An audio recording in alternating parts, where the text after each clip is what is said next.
AM. With Gillette, proud supporters of Movember. Gentlemen, let's move. Well, I'd say we've got people awake in 30 of the counties this morning. I'd say there's quite a few people in Cavan and Tip who aren't out of bed and who we probably won't be able to talk to on this morning's show, but I'm sure by the time this evening's show rolls around, they'll be ready for you. Owen, how are you? Very well. How are you? It looked on Saturday like it was going to be one of the worst sporting weekends in a very long time. Almost nothing to recommend it. Tony Kelly went over on his ankle in the warm-up. Ireland got absolutely pummeled. The football was a bit meh. And then all of a sudden things exploded into life. Yesterday was brilliant. Yesterday was yesterday was the best day of intercounty football of my lifetime. Anyway, I saw somebody getting in touch last night saying the 1992 day of Ulster and Munster finals was up there. But I think even this beats that day, because on that day you had Donegal obviously coming to the top of the mountain and about to win the All-Ireland. But they'd won their first Ulster title in 2 years at that point. Obviously, Clare won Munster on that particular occasion, so you had that one. But yesterday, you had two massive droughts, 23 years from Cavan, 85 years from Tipperary, both being shredded in ridiculous circumstances, like whether or not you love the tradition of provincial championships or buy into the massive historical significance of the weekend. Even if you don't buy into that whatsoever, it is still spooky as hell that we've got the same semi-finalists as we've had 100 years ago. It is still a little bit poignant that this is what's after turning out. It was a weird weekend. We haven't got too many weird weekends in football in recent years. Things have got a little bit more predictable, but it was all blown out of the water yesterday. So which was your favourite? Well, Tip. Because of the Cork defeat. Because let's be straight up about things here. That was obviously my favourite. And I think that the Cavan level of emotion was beautiful. I'm getting to the point here, Joe, where I'm kind of like, let's just keep the no backdoor system. If you asked me 6 months ago, I would have been, no way, we need to move towards a Premier League style or a Champions League style thing. I am the number one traditionalist in Ireland after yesterday. I kind of feel like the grumpy old dad in Elf who doesn't believe in Santa. And it's important for everybody to ensure that he believes in Santa, or else Santa's sleigh won't work. So he needs to believe in Christmas cheer. And at the end of the film, he's singing Christmas carols. That's how cheerful about Christmas he is. I am the dad singing Christmas carols last night. I am the person now pushing the boat out for this provincial championship to last forever. Forget the Super 8s. Screw the back door. This is how it should be forever. Give Tipperary their day. Give Cavan their day. Give Cork their bad day, perhaps. We were all told that Corkness was back. The double was happening. The first mention of the double, the hurlers lose, and then the footballers lose. The footballers lose in one of the biggest shocks we've seen in recent times. It was an amazing day. Really can't get over it. Were you the first person to mention the double? Is that what happened here? That actually, having, you in some way you're responsible for derailing what happened to Cork. I think the Cork thing is worth getting into, and just how much schadenfreude you feel about Cork's defeat in the football. I'd like to just tease that out for a moment or two.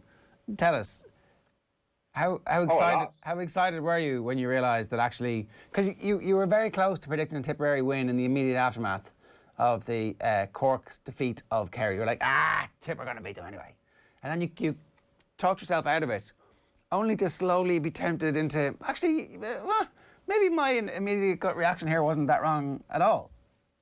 I couldn't actually believe it. And in fairness, I doubled down on my reluctance to tip Tipperary by putting Cork in the top 4 of the power rankings. So I didn't predict yesterday coming, but there was always a sense that Cork could do this to themselves as much as Tipperary being a great side, which they are. Tipperary are a brilliant side.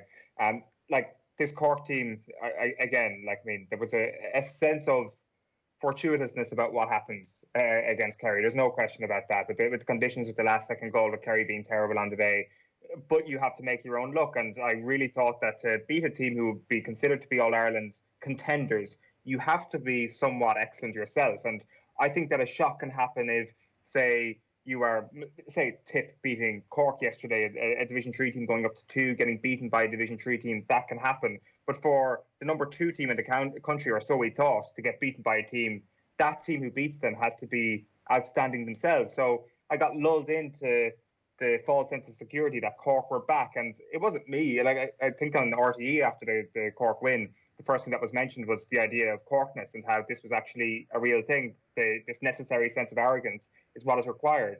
But I wonder if that actually cost them a little bit yesterday. like, I'm also kind of reluctant to make that point because this is a Tipperary side who are star-studded. Like, and a little bit of this kind of comes true for Cavan as well.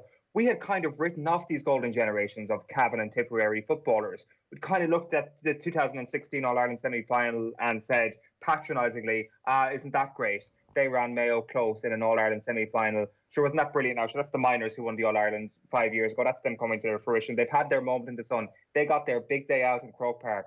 Fair play to them. We didn't actually believe that they would have significant silverware to go along with that. We didn't actually think that their golden generation would have a higher moment.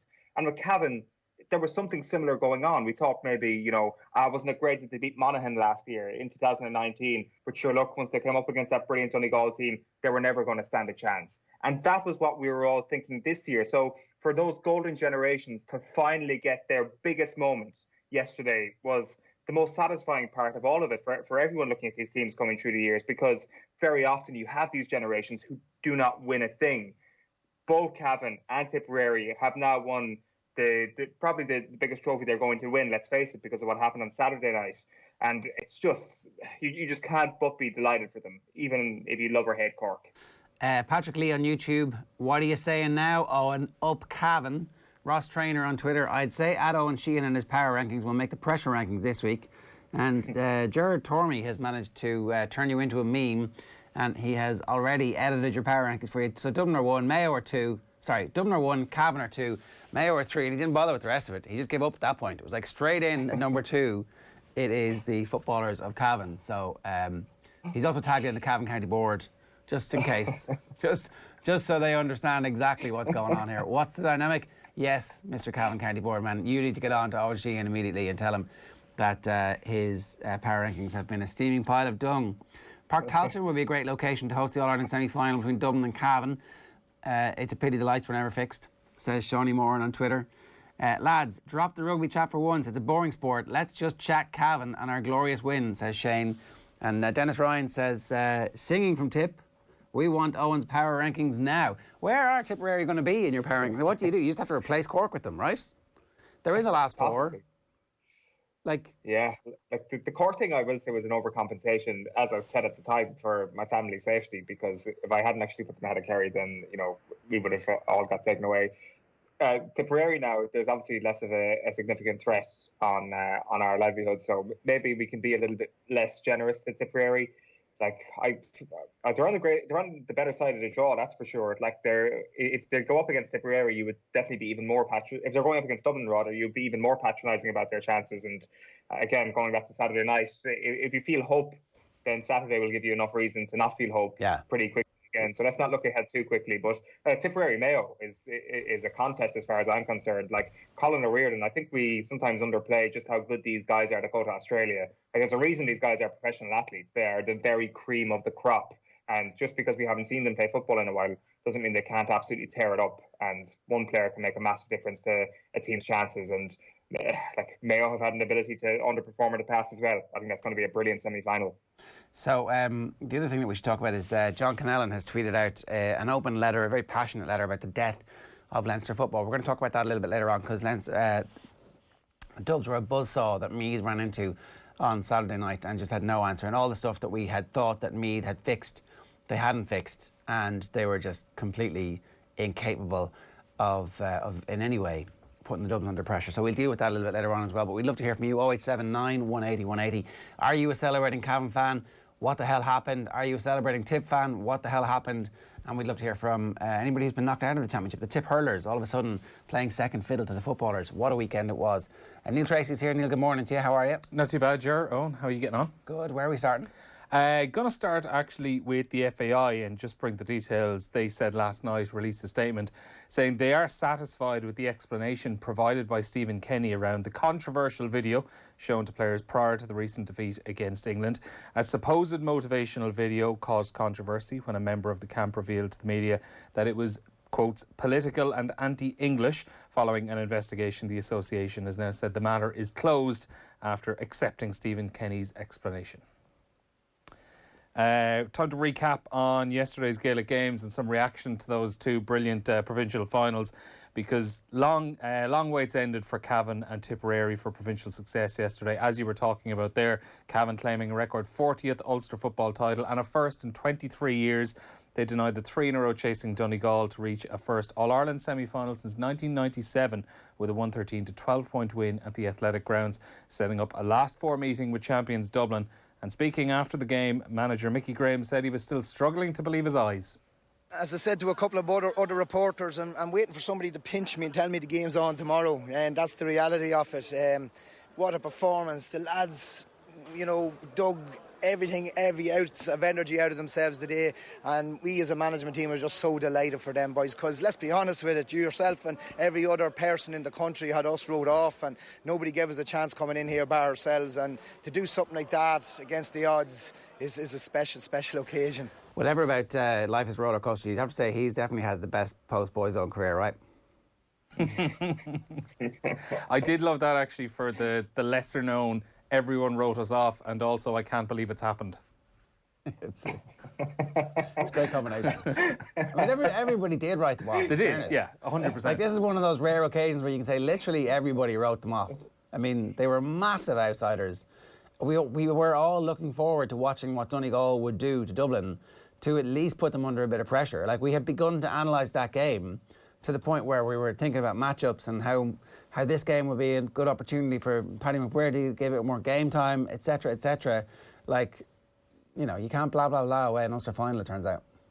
No, certainly cannot. And elsewhere, Tipperary also banishing a long wait for provincial success. They became Munster champions for the first time since 1935. David Power's side were relatively comfortable in their 17 points to 14 win against Cork. Mayo now stand in the way of a first All-Ireland final appearance for the Premier County in 100 years. And their manager David Power said the result wasn't a shock to him. It was amazing, but like this, they're a special group of Tipperary football men there, and to be taught, just standing here 85 years is a long time for Tipperary football. But I just always felt, I don't know what it was, I always felt that we could win here today. Liverpool have rejoined Spurs, meanwhile, at the top of the Premier League table. Despite missing both Mo Salah and Trent Alexander-Arnold, among others, Jurgen Klopp's side were emphatic 3-0 winners against high-flying Leicester last night. And in doing so, they set a new club record for 64 games unbeaten at Anfield. Goal difference is now all that separates them from leaders Spurs. And manager Jurgen Klopp says they were rarely troubled last night. I like the overall performance, that's how it is. And the result and the clean sheet and these kind of things. We needed Ali once or twice, but not too often, because we defended in front of him just incredibly well. And that against a team with the quality of Leicester, so that's really special. 2 games this evening in the Premier League. Burnley host Crystal Palace at 5:30. Woohoo! And then at 8 o'clock, Wolves welcome Southampton to Molineux. That's the big one tonight. In rugby, Leinster's perfect start to the season continued yesterday. The defending Pro 14 champions made it 7 bonus point wins from 7 as they saw off the Cardiff Blues 40 points to 5 at the RDS. Scott Penny scoring a brace of tries. Ulster have also maintained their 100% record. Dan McFarland's side edged past the Scarlets 26 points to 24 in Belfast, but they did get a bonus point to go along with it. Leinster and Ulster now running away with Conference A. Leinster are 2 clear of Ulster at the top, but then it's a gap of 20 points back to the Ospreys in third. Connacht, meanwhile, got back to winning ways with a bonus point 47-12 win away to Zebra, while Munster will hope to complete the weekend clean sweep for the Irish provinces tonight, but they face a tough challenge away to the Glasgow Warriors at 8:15. A win, though, would extend their lead over the Scarlets at the top of the table to 10 points. In golf, Shane Lowry shot a 3-under par final round of 67 at the RSM Classic in Georgia yesterday. That left the Offaly man 6 under for the tournament. Graham McDowell carded a 72, leaving him 2 under overall, but he was 17 shots back from the overall winner, Robert Streb. Stephanie Meadow, meanwhile, finished third at the Pelican Women's Championship in Florida on 9 under par. She was 5 off the winner, Kim Si-young from Korea, with Cavan's Leona Maguire finishing up on 7 over par. And finally, Ger, there's an 8-race card at Dundalk this afternoon. The first of those goes off at 1:45. Good stuff, Neil. Thanks very much for that. A reminder, OTBAM is live in association with Gillette. Good morning, start with Gillette, giving you the confidence to tackle the day ahead. Here's what's coming up on the show this morning. We've got David Meyler in just a second. I'll run you through the sports pages at 8 o'clock. Kieran Donaghy is going to join us straight away after that. We'll range up everything else that's going on in the world of sport with Phil at 8:35. And then after that, Cyril Farrell is going to talk hurling with us. Alan Quinlan joins us at 9 to talk about Ireland getting pummeled by England at Twickenham. Owen's pressure rankings at 9:20, and the weekend's GAA reaction, ebullience from the new Munster and Ulster football champions, and a bit of despair from some of the hurling counties who were knocked out at the weekend too. That's all coming your way from 9:30. In the meantime, David Meyler, good morning to you. Good morning. Plenty of football to talk about, but I've got to start by asking you, Tipperary Munster football champions, Cork too arrogant. Who ever thought that Cork could ever be too arrogant, David? I know. It's just, look, fair play to Tip. Obviously, it's disappointing. Cork would be going in especially after beating Kerry, thinking that they were going to win the Munster final. So it'd be hugely disappointing, but, fair play to Tip. And then obviously Cavan and Mayo. So I've seen the stats of, the last time the 4 provincial titles were won by these counties was 1920. So that's quite remarkable. Yeah, it is. Sometimes the underdog has its day, and yesterday was one of those days. Let's start by talking about Liverpool. We played a clip of Jurgen Klopp there, very, very straightforward, very matter of fact. We like the clean sheet, we like the performance, and of course we like the 3 points. But it feels like it's a bit more than that. It felt like this was a big, big weekend because that was a team, loads of injuries, loads of uncertainty, bouncing back into action after the international break, and not a beat missed. No, definitely. Look, they came out and they were, from the first minute, were on the front foot, took the game to Leicester. Albeit I was disappointed with Leicester, and certainly in the way they've been going. They were top of the table. I know it's only 8 games, but they were very passive and they just let Liverpool play. And I think if there was a time to ever go to Anfield and kind of try and get at them or take them on, it was certainly last night, with the key injuries they're missing with Trent, Gomez, Virgil, Henderson, Salah, all out, Thiago as well. It was a chance, but at the same time, Jota's been in incredible form. The young boy Curtis Jones has come on leaps and bounds in the last probably 6 to 9 months, and of course James Milner's been a mainstay in the Premier League for so long that they just kind of slotted in naturally, and it was an incredible performance by Liverpool, and they fully deserved the 3 points. It's interesting looking at how good Liverpool were in last night's game and how good they were over the course of Christmas last year as well. And that game against Leicester City was also the game that kick-started an unbelievably dominant run, or really was in the middle of a very dominant run. Why does Klopp have such success against Brendan Rodgers and this Leicester side? What is it? Was there any parallels between the 2 games? I don't know, maybe it's because, Jurgen has taken over for Brendan, that it's a little kind of mental block or something. There's no doubt that Leicester are a fantastic side, but they just seem to come up short against Liverpool. Is it something, it's almost like that Leicester side last night in that game certainly showed too much, respect. They didn't get, if you looked at the way they played, they changed formations to go to kind of the 4 with the 2 attacking midfielders, I think it was about the 60th minute. But before that, it just kind of left the game past them by, and they let Liverpool dictate the pace. Liverpool were creating chance after chance.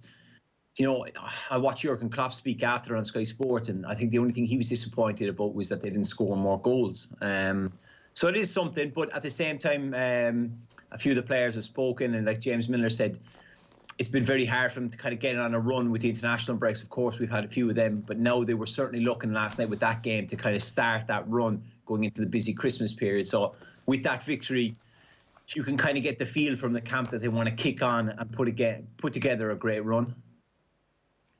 Because the wisdom might have been out there that after they did Manchester City earlier in the season, maybe they could have done a similar job to Liverpool last night. And I think there might have been a little bit of fear that could have happened given the injuries that Liverpool have had. Has there been a further step forward then from Klopp in terms of handling a team who are so brilliant on the counter-attack? Well, I think you've got to give a lot of credit to, someone like Fabinho. Even though he's not a natural centre-half and he's playing, he played there last night, but it's just his ability to read the game and to read the situation as it unfolds on, where the player's looking to try and play, where's the space, how can I, nullify it? Even the smallest thing of when Milner goes into midfield, it adds that stability, which of course, Naby Keita is a fantastic player, but it was just something different. And Jurgen seems to find ways to make the team tick. Now, if you look on the flip side of that, the other game that we're probably going to mention at some stage, Tottenham and Man City, Tottenham had a unique game plan in the sense that they were just happy for Man City to have the ball, and they caught them on the counter-attack. So that there is a case for, for both of them that, if you sit deep in a low block and try and frustrate your opponents, that you can catch them.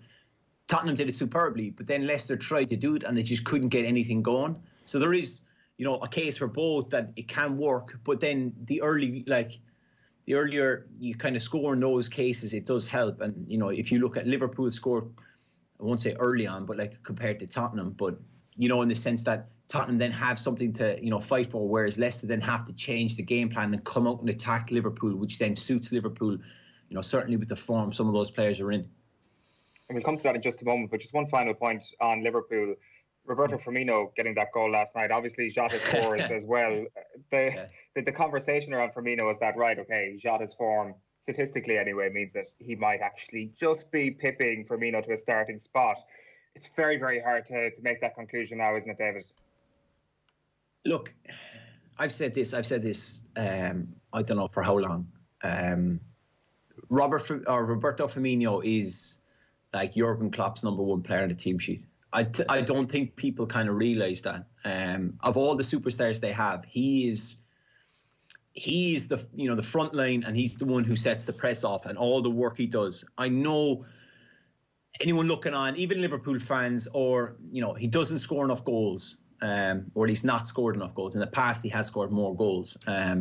That's the big thing. And with the form Jota's in, but the massive thing for Jurgen is, whenever, Salah, Mane or Firmino have been injured, the next player in is usually been like Divock Origi or Shaqiri, haven't been able to hit the same heights as the others, which is understandable. They're exceptional players in each position. But then when you sign someone like Jota, now at the time, everyone was thinking, he's great.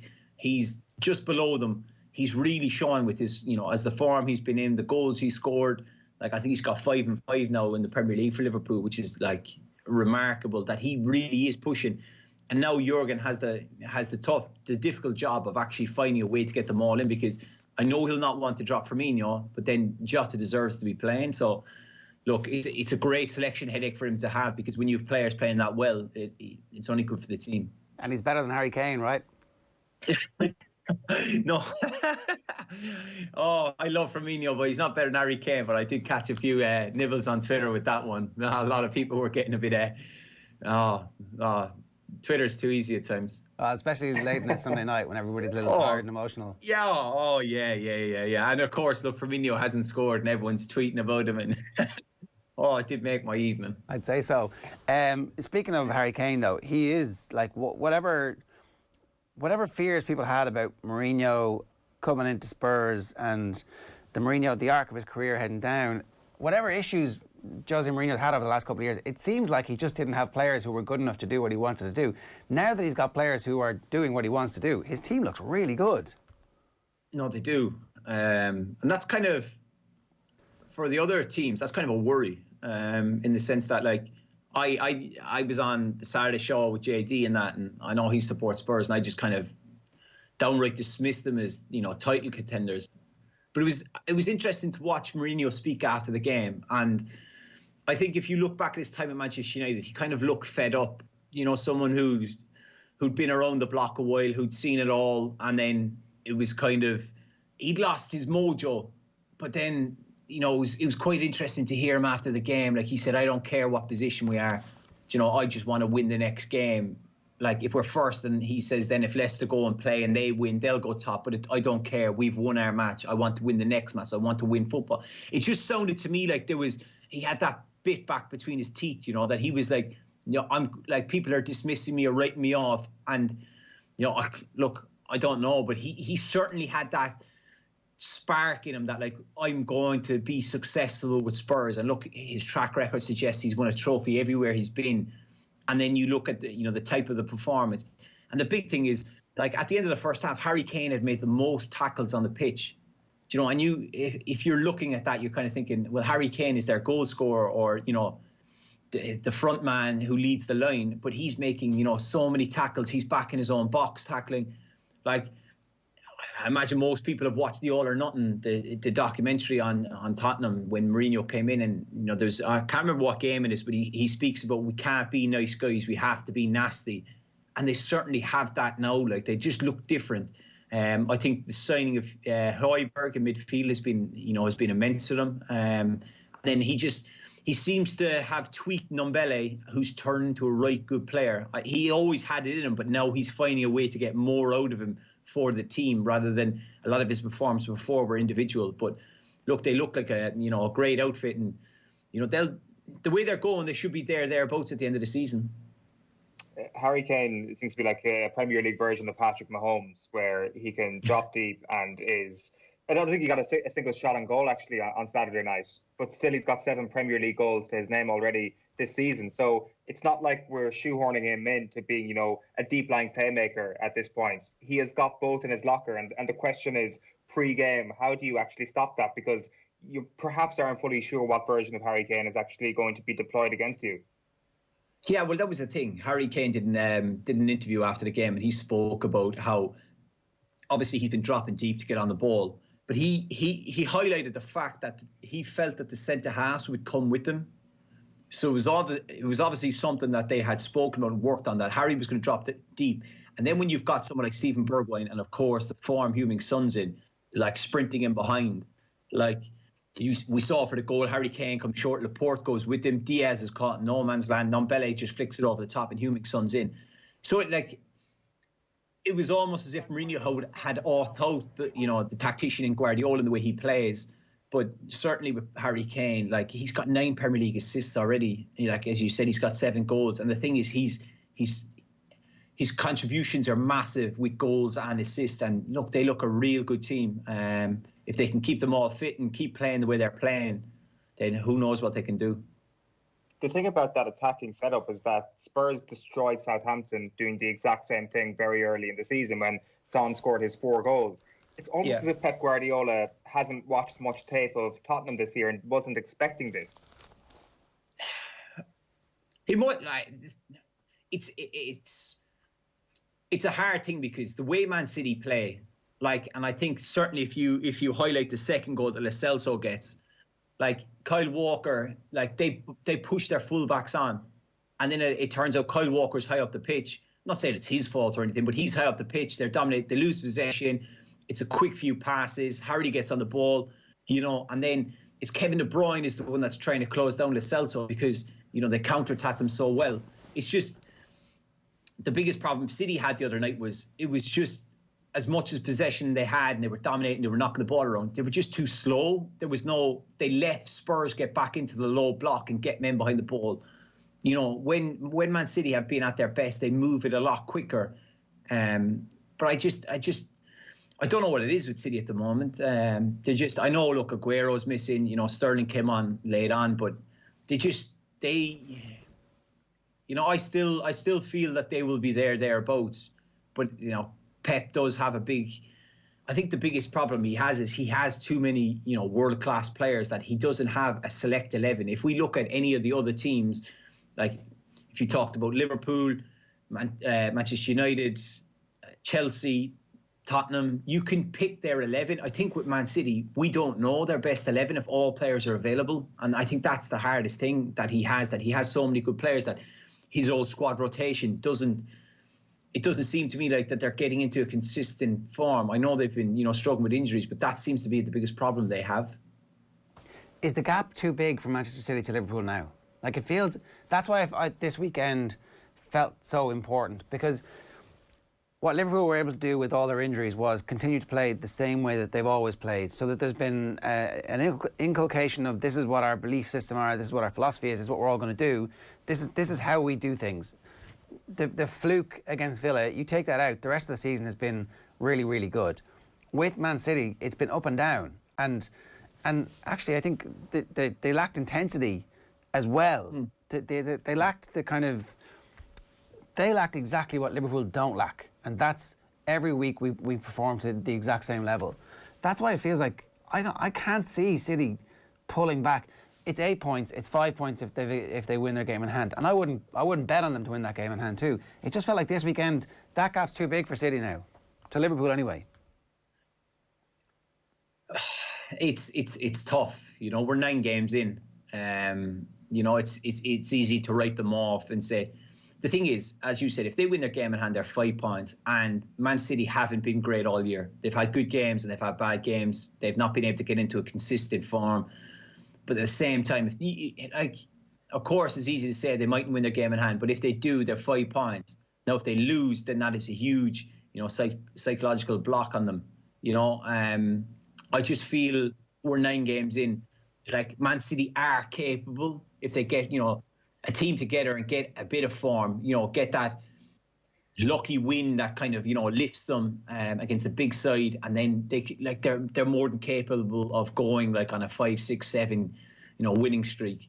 I wouldn't write them off yet. If we were, the back end of Christmas going into January and they were 8 points behind Liverpool, then you'd say it's a lot to do. But at this stage, you can't.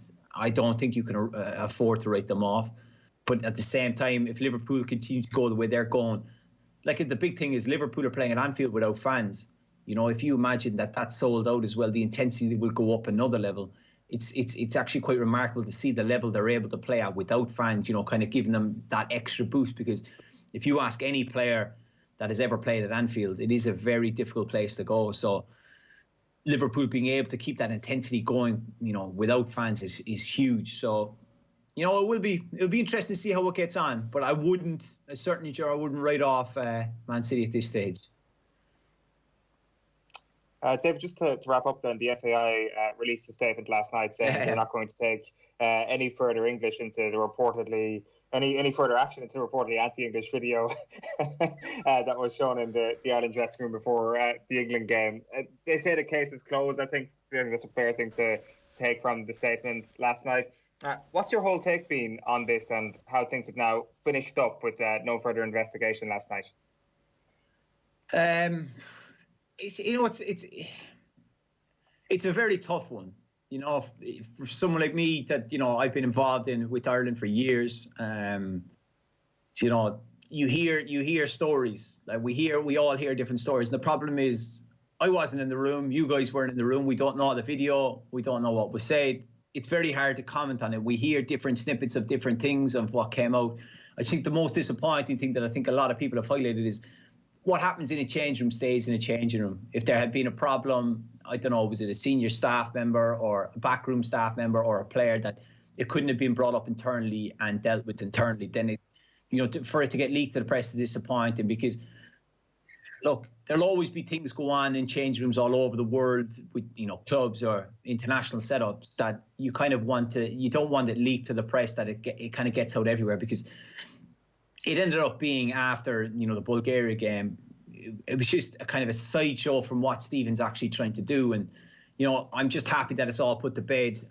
So that he can, the players certainly can crack on with their own clubs. And then we can, he can look and reflect on, his opening 8 games and then build on something for March time. Because, look, it's Ireland, England at the same time. Yeah, do you know what I mean? Of course, there was going to be somebody said something at some stage about the history in Ireland. I think the big debate was, is it pro-Irish or anti-English? Nobody knows unless you're in the changing room. But certainly I would have felt it's a big rivalry. So I imagine something was said somewhere by someone. So, it would have been the case. And even I listened to John Hayes the other day talking. I imagine somebody had said something in an Irish rugby changing room. Do you know what I mean? It's our biggest rival. So yeah, these things happen. Yeah. That's the thing. Like, it's. I was worried that somebody in the FAI is working against the national team manager at the moment. They're trying to. It was the lead story on Sky Sports News. It was the lead story on TalkSport. It was on the back page of the London Times. Stephen Kenny, I would say, has a strong case against those media organisations that his reputation has been impugned, because there's no way, there's not a part of him that is anti-English. Not a single part of him is anti-English. And his chances of getting a job in England, I would say, have been damaged as a result of this. So somebody within the FAI decided that the right thing to do was to go to the Daily Mail and tell them that story. You can't be having that, can you? Like, he can't feel good about that. The FAI, the top brass in the FAI, cannot feel good that somebody there was ratting him out to an English media organisation. That's the problem. Like, look, I've been involved in professional football for a long time. I've seen things happen in change rooms, and the last thing you want is anything leaked, to the press. because it gets drawn out of proportion. Like, of course, look, from the statement, we believe, Stephen has sat down with the higher ups in the FAI. He sorted his problems out, or whatever it was, that he sorted the issue out, so they say, rather than the problem. Senior players were called, the other staff were called, and everyone showed support from, and they said case closed. So it's been completely blown out of proportion. And it's just sidetracks from what Stephen's trying to do. He's worked so hard in his past to get to this level. I know you talked about there, it might influence, a job opportunity in England. I think, by the time that comes around, that when his international management career is over, I think by then, I think this will be long forgotten about. He'll be basically judged on his success with Ireland. So I wouldn't worry too much about that. But again, the problem is somebody in the changing room, or someone in the backroom staff, or whoever it is obviously leaking out information, which isn't great. Which is disappointing, because, like you said, you're kind of trying to be a close-knit group and you want to be all together, and then to think that somebody, because going forward, Stephen might then change the way he announces the team, thinking this person could go and leak that information. So I hope they find the person, and then they sort that out with them, so it doesn't fall or filter anything going forward. No, fair point, and hopefully that's the last time we get to talk about Ireland for about 5 or 6 months. David, good stuff. Thanks a million. Cheers, lads. Thank you. David Meyler with us this morning. If you want to get in touch, 0879 180 180 is the number, and we'd love to hear from you on the YouTube comments. You can do that too, or of course you can use the hashtag OTBAM. The front page pictures are all those. I like those jerseys, the new Tip jerseys. If I was the Tipperary footballers, I'd be saying, right, this is our jersey now for the next 10 years. Until we win All Ireland, this is the jersey we're sticking with. Tipperary and Cavan delivered 2 earthquakes in one day. We have a packed hour ahead for you here on OTBM. Alan Quinlan is with us from 9. We're going to talk hurling with Cyril Farrell, and we're also bringing you reaction from around the GAA. We are talking Gaelic football with Kieran Donaghy next. OTB AM on OTB Sports Radio, Ireland's first and only sports radio station. Off the ball. I scored a goal in some kind of celebrity thing that I managed to get invited to, but Bez from the Happy Mondays was a goal. Oh Jesus! He didn't put up much resistance, but he had the decency. He's a good goal, Tom. That was one of the highlights of my life. Like, he was watching the match. His head had been in goal. It's like, oh, that was a good goal, Tom. Off the ball. Weeknights from 7 and weekends from 1. This is OTB Sports Radio, live 24/7 on the OTB Sports app. Bet smart this season with stat betting on the Boyle Sports app. For the first time ever, bet on shots, shots on target, tackles, passes, assists and more, all powered by Opta. Why not check out the hottest action on the biggest game of the week right now on the Boyle Sports app. Boyle Sports. This is betting. Need help? Contact gamblingcare.ie. 18+. OTB AM. With Gillette, proud supporters of Movember. Gentlemen, let's move. OTB AM. Great back page show. So there's the OTBsports.com homepage. Cavan are the Ulster football champions after shock win over Donegal, and the reaction from the Cork Tipperary game as well. We wore the jersey for the last week and a half. That's Conor Sweeney talking about Tipperary getting comfortable with their new clothes. FAI confirm investigation into Stephen Kenny is concluded. So that's the roundup of those stories there. The back page of the Irish Independent, great picture this morning. It's the celebrations from both Cavan and Tip. Blood, sweat, tears and cheers on a day of shocks. That's Cavan's Connor Smith with the blood dripping from his nose down into his teeth. He looks pretty happy. I think it's different ones actually there. Special Sunday. Dubs face Cavan as Tip shock rebels. That's the back of the Herald, which of course is leading with the Dublin angle. And then the tabloid papers this morning. It's the front page of the Mirror. Hogan's Heroes. Tip and Cavan make history on Bloody Sunday anniversary. Saturday was actually the Bloody Sunday anniversary. Anyway. Bloody heck. Hands of history so close as Tip draw on spirit of Hogan and Cavan shock Donegal. The Star's back page is bloody hell. Shock wins for Tip and Cavan on sensational Sunday of football. And the The back page is When I'm 64, Brilliant Cop Stars top 40-year mark. That's the back of the Sun. So, Kieran Donaghy, good morning to you. Morning, Ger. How are you? Tipperary, what the hell happened? How amazing was that?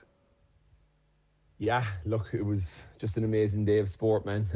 85 years of pain. And they're a proud footballing county. I know hurling they're known for, but we do a lot of work up there building pitches for clubs in Tipperary, and I can tell you they're big into the football as well. Certain areas would be massive into football, and look, I was delighted for them. I think the Grange Mackler man, Michael Hogan, would have been looking down proud yesterday of his boys in his jersey, because what they did yesterday was amazing. Do you know what they did? They played outstandingly well to a man, and they took the game to Cork. They had all the edge that Cork had against Kerry 2 weeks ago. Tip had it yesterday. Every 50-50 battle, every diving break, it seemed to be Tipperary coming out of it with the ball. And then they had more class up front than Cork, which, you know, I fancied during the week that they had. They had the two best inside forwards on the pitch in Sweeney and Quinlan. I know Quinlan was more out the pitch, but in a dream world scenario, they'd probably like to play the two of them inside, which we may see against Mayo. But I think Quinlan was outstanding. I think they had 9 points between them, Ger, and that's an incredible return from your inside guys. And you know, just heroes all over the pitch, really, and how they played, how they worked, how they tracked for each other. They were so worth the win yesterday. It was amazing, and for the day that was in it, 100 years ago since Bloody Sunday. You know, I'm absolutely delighted for that bunch of players that they were able to make history yesterday, and it is history. And it's, you know, COVID has taken a lot of things away from us, and I suppose it took away the reaction that we would have seen possibly in the crowd yesterday with Tip fans. I don't think the stewards in Páirc Uí Chaoimh would have been able to hold them back yesterday if they were there. But look, they were around every living room. From Tipperary, from Rossgrey down to Golden. So look, it was a huge win for them, and they will relish it and enjoy it. And now they have to focus and dial in for 2 weeks' time against Mayo, because they'll fancy themselves with the confidence of that to go give Mayo a rattle in the All-Ireland semi-final. Yeah, 100%. Like the benefits of COVID from their perspective, this tournament happening when it's happening. We had Michael Quinlan in studio. It must have been early in the year. He was talking about going travelling and maybe not playing this year, and here he is starring. They have their Aussie Rules star back playing because he's in the off season, and actually they're happy enough for him to play a bit and to stay fit. So they've actually benefited massively from the fact that this is a short window that's happening here, and fair play to them. That's exactly how things should be. You know, you play the game and the hand that's dealt you, you deal with that, and all of a sudden, you know, it wasn't in any way a fluke. No, it wasn't. If you start Evan Comfort and goals, Ger was outstanding. You go to your full-back, Jimmy Feehan, who, I played against him in a few Munster finals, he was wing-back and he was aggressive, in your face, dynamic attacking player. He's gone back into number 3 and made his own, ably assisted by his two cornerbacks. They were excellent as well yesterday. You go across the half-back line with Bill Maher at 5 and Kevin Fahey at 6. He was outstanding as well. You have Robbie Kiley, who's kind of always done it on big days and always brought the fight. You had Liam Casey, who with his moustache looked like a fella from the 1920s yesterday with his Movember effort, but he was absolutely a Trojan workhorse, competed under every ball, kicked 2 fine scores, one off his right, one off his left. Caught a great mark from an absolute stinger of a pass from Quinlan on the outside of the right boot. Stephen O'Brien, next to him was the same. And you're right, the Colin O'Riordan factor was probably when I saw Powter out and I heard O'Riordan was named. You know, I went from fancying Tip to being pretty confident that Tip were going to do this, because you know you're adding back in a guy like O'Riordan, just power, leadership, pace. Really, I suppose, relishing the opportunity he had to put back on the Tip jersey again, probably something that he thought may have gone away from him. And huge credit has to go to Davy Power and his management team for making that work. Whoever made the approach to the Swans, it was a masterstroke, because, you know, you take him out of it yesterday, you take those 4 clean catches in the second half out of it yesterday, you take away his distribution, his powerful running, his leadership back there, organising defensively, coming out with the ball. You take all that away from Tip yesterday, and that game is a lot tighter. And I know he spoke unbelievably well after it, and he was probably taking a bit of the heat. You know, I'm trying to put it back on the players. Like, he was almost embarrassed that he was the one being interviewed. But for me, he was my man of the match yesterday, Ger, and you know, he had every right to be interviewed, and he spoke so well. And Damien Lawler, who's a proud tip man, who I know has done great work with them Tipperary boys over the years, underage. He had me above in Killidangan one day with a young Tipperary tall inside forward that he wanted me to work with. Yeah, he got the best out of those interviews yesterday. But O'Riordan was fantastic, and all credit has to go to the Tipperary management and county board for having that vision, looking at such a big picture that, look, this is one crack at this thing. You know, it's a strange year. Let's throw the rule book out. Let's try and get everybody back. And, you know, you even look at the fact that these boys are gone now. You know, they're in an All-Ireland semi-final. Who's to say a few of these hurlers won't be called in? The hurlers are obviously out. They'll be licking their wounds. Some great footballers in that hurling squad. You look at the likes of John McGrath with Lockmore Castellani and them. They were so unlucky to lose that county final by a point. You know, who's to say that they mightn't even call in? Just to bolster up that squad even more. Delighted for the few older fellas as well, Ger, Brian Fox and Philip Austin. You know, Fox made his debut in 2007 and Austin in 2006 in that Munster semi-final where I started my first championship game, and you know, he soldiered an awful long way, and he was always a complete danger. Anytime we were playing Tipperary, you know, he got our utmost respect. He got our best marker. He was a speed merchant, and yesterday he showed that bit of class and awareness and will to win by snatching that ball and tipping it over with his left. So all the credit pours down on top of Tipperary yesterday, and Cork really will be licking their wounds after this one. Let's hear a bit from Conor Sweeney here. Conor, first of all, congratulations, the Munster champions. How does it feel? It feels great, yeah. Absolutely delighted, over the moon now, to be honest. Yeah, just great to get over the line. It's a small bit of pressure off, and yeah, thrilled with how we performed as well. The performance was the bonus, and the results is all that matters, and thankfully we got the job done. So many players are involved in Tipperary football down there for a good few years, so it's nice to get a day like this to reward yourself. Yeah, it is, yeah. It's great for everyone. Like I was just saying there, the amount of people that aren't here today is kind of, it's weird, it's disappointing for them, but look, we still had a job to do, and I've no doubt they're all proud of us at home. But look, we'll meet up with them over the coming weeks individually and whatever we have to do, and yeah, it's not going to take away from our enjoyment or, you know, the occasion. So yeah. Is it extra special on a day like today as well? Yeah, I think it is. I think as a player we kind of didn't focus too much on our pre-game because we had a job to do. It's only now we can reflect and kind of enjoy the whole history behind the centenary year and things like that. So yeah. And wearing the jersey as well today, you know, some people were afraid it might take over the performance. Yeah, no, we made sure that it wouldn't. We had that well discussed. We'd wore the jersey for the last week and a half at home in training, so you know, we weren't going to be put off by it or anything like that. So yeah, like, look, it's important as a player. Like, we had a job to do today, and football, the match was first and foremost, and once we got that done, now we can only sit back and enjoy the whole experience. Keep the jerseys for the semi-finals, I say. No? I was just about to come on and say, absolutely keep them. First of all, they're fantastic. Second of all, you know, it's a beautiful tribute to Michael Hogan, even him on the sleeve yesterday when Conor Sweeney was talking, Ger, you know, it was iconic in a way. And to lift that Munster Cup with that jersey on was huge, and for that bunch of players was massive. And like Cork were just, the fight that Cork brought to Kerry wasn't there yesterday. I think Luke Connolly obviously going off was a huge factor. They needed Brian Hurley to be outstanding when Luke Connolly came on. He got a lovely point at the start, second half, but just didn't bring enough. They didn't find him enough. Their use of the sweeper yesterday was way off, Ger. You know, against Kerry, it was fine. The sweeper kind of sat back in the hole, and on a wet, bad night in Cork, you know, it led Kerry into forcing into a few mistakes. But yesterday, on numerous times, the sweeper was sitting back. Tipperary broke inside the 45 with the likes of Quinlan and Kiley and these attackers, and the sweeper was just staying in the D. And I think once you break inside the 45 with momentum, your sweeper has to go from the D straight to attack the ball. Yeah. He has to be a ball hunter at that stage.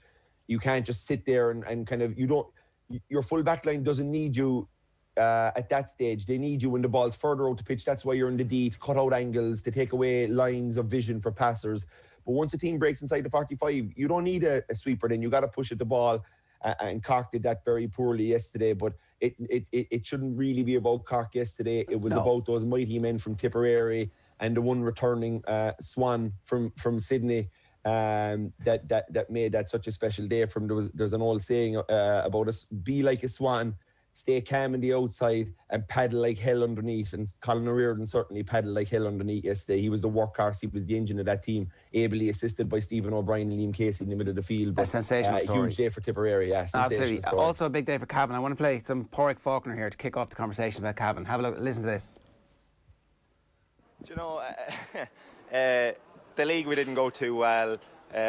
All I care about is the belief of the 40 lads that's on our panel, and the belief after that, I couldn't care less whether Cavan people believe we want to do it or not. People outside, I think this Cavan or the Cavan people this year with this team believed we were going to win today. People outside the county, we couldn't care what they think. Whether they want to leave us the underdog, that's all right. We proved them wrong today. Well, in saying that now, being the underdogs here today, it must have worked out for you. Of course. You know, it's nice going in with we went in with nothing to lose. Do you know, Donegal 9 finals in 10 years. Do you know, Cavan 2 finals in 2 years. You know, it's we came with nothing to lose today, and we just played out of our skins. Joy, just sheer joy coming off them. Yeah, sheer joy, man. That's the beauty of sport. I'm sure if you'd have interviewed the Donegal lads, you'd get the other side of the story, Ger. But it's look, I suppose when you were after watching the Tipperary game, and I put up a tweet that I saw some fella say about, if Cavan win, you'd have the same 4 provincial finals that you had in 1920. Now, the odds in that at the start of the year, you know, look, you'd probably call Mayo and Dublin, yes, but there's no one in their right mind would have called Tipperary and Cavan. So it's funny how sport works and how fate works. It's a mad stat, but it kind of looked like even 15-20 minutes to go in the Cavan game, I was going, this is going to go for it. Like, you know, they started really well, like Tipperary. In these games, Ger, I made the point last week that the first thing you have to bring is edge and warfare. You have to bring that to the table. And if you have that with you, then you're just hoping guys play well and your game plan works. But if you don't bring the edge and you don't bring that warfare to it, well, then your game plan and hoping guys play well is less likely to happen, because what edge and warfare gives is it brings energy. I complained about that, you know, that Kerry didn't have enough of it, and there was at stages where we could have got more out of guys on that side of things in that last to Cork that wasn't there. But you saw Cavan yesterday. They brought it. It started with the 2 boys in the middle of the field. James Smith was out there as well. Thomas Galligan. Look, you know, I was above at the Monaghan game. He came on. His last catch against Monaghan set up Raymond Galligan's kick to win a game, coming from 6 down with 9 minutes to go. His catch yesterday, which was an absolutely unbelievable catch, set up the play for Ger Eoin McKernan to put it in on top of it.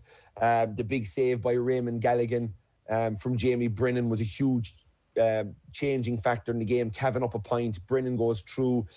You know, Galligan, it's a great save. No, you know, you will say that looking back at it from the slow motion replays, Galligan can only do what he can do. He can only stop it. But, you know, Brennan, you were hoping he'd go left or right and keep it on the deck.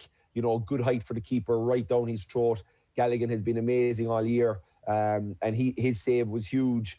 Oisin Kernan's point, they made the big plays too when the game was on the line, Ger. Oisin Kernan's point from out in the left wing was massive. That Thomas Galligan catch that I talked about was epic at a time when it was needed, when you're up a point and there's, you know, you're just crossing the 70 minutes and the fourth official, which players always see, will have put up 4. So Thomas Galligan is going out into that kick out knowing, you know, I win this kick out. I'm going a long way to helping my county win their first Ulster title since 97, and when they went on to lose to Kerry in that semi-final.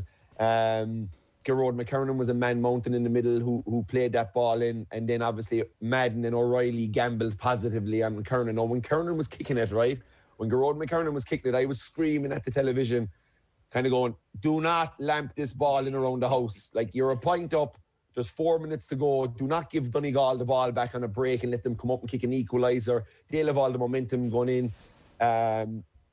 So there's probably, the coach in me was looking at it like a dreadful play, to be quite honest with you, when McKernan, because he was kind of standing around, it was like he was looking and he said, nah, to hell with this, I'm going to lamp it in. But it's something that they did a lot of yesterday. They put ball in and fellas knew it was happening and they were gambling off it. And I think when you look at the ball that McKernan put in around the house, you've Martin O'Reilly, who's, you know, just an amazing player and always delivers for Cavan. He was bombing in, and you the substitute Madden was bombing in too, positive and going for the game. And like, to be honest, Cavan should have won by a lot more. You look at Martin O'Reilly's chance, and I will give him all the praise in the world because he is such a good player for this Cavan team. But on his goal chance, I know what was going through his head. He probably said, look, I'm the best guy in the best position to have a go here. It's on my left leg, but coming in from the angle he was coming in from, with how tight the angle was, and you saw when the replay screen opened up. Now maybe he mightn't have that level of vision, but he is a fantastic passer off his feet. But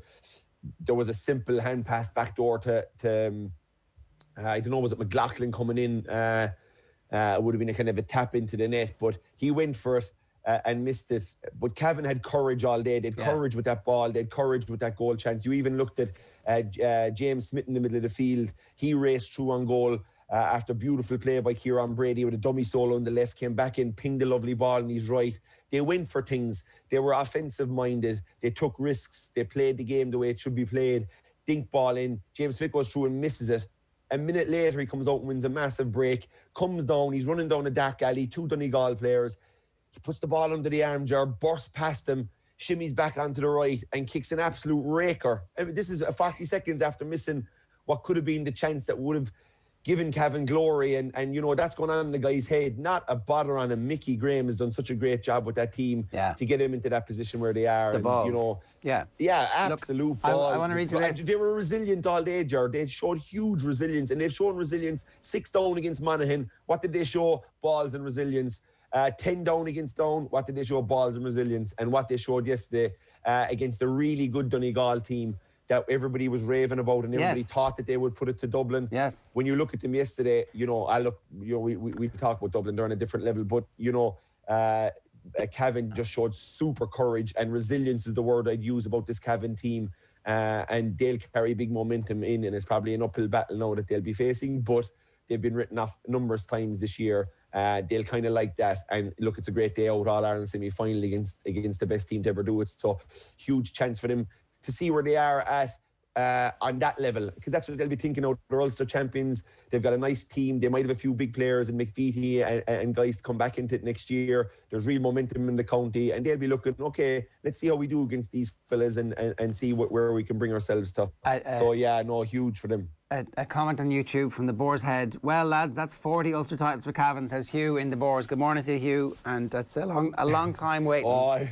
I was on to Hugh last night, I can tell you, and I talked to him numerous times about a lot of these young Cavan fellas. When we were covering the Monaghan game, I spoke to him for a good while on the phone on the way up to that game, you know, and all these young fellas, the Madden and the Smiths that he was talking about, you know. They're excited. You see their county championship form that they showed. You see the young underage success that they've had over the last number of years. You're starting to see that come to fruition now. So, yeah, Cavan, I disagree with Sean Cavan, thinking they were 7th last night in the Sunday game. I saw them in, I think that's way off. I saw them last year beat Monaghan, and they're certainly further down the line. I would have had them probably outside Donegal, outside Tyrone.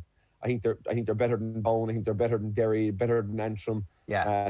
They'd be far further up the list in my estimation. I want to join the last 2 talking points this morning together, because Dublin were absolutely phenomenal. Conor Callahan's catch for the goal was like, okay, right. Wow, you can do that as well as like being a dominant inside forward.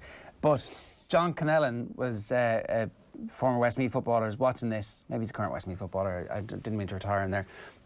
Was watching this and saying, and has penned an open letter, which has gone viral very quickly, because I think it resonated with a lot of people, that Leinster football is essentially dead, and the beast that is Dublin and the investment that came from Sean Kelly's committee has tipped the competitive imbalance too far to the point where nobody can compete with the Dubs anymore. Partly that's true. Partly this is an indictment of what's gone on in Meath and in Kildare in some respects, but equally the finances are hard to argue with. So can we talk about all these things together? Because I think they're all part of it. Like, certainly as a non-Dub watching that, but living in Leinster and supporting a Leinster team, it's like, what is the point of this anymore? Look, yeah. Look, you can't argue with a lot of stuff that's in John's letter, and I think the main thing is, look, Dublin are self-sufficient now. They don't need any more money. You know, they can the membership the clubs have, the amount of kids that are playing the game. You know what, this Dublin team, they've inspired a generation of youngsters around Dublin. Ger, you know, when I was starting out on my Kerry jersey, you'll be in Dublin and it'll be Arsenal, Liverpool, United jerseys everywhere.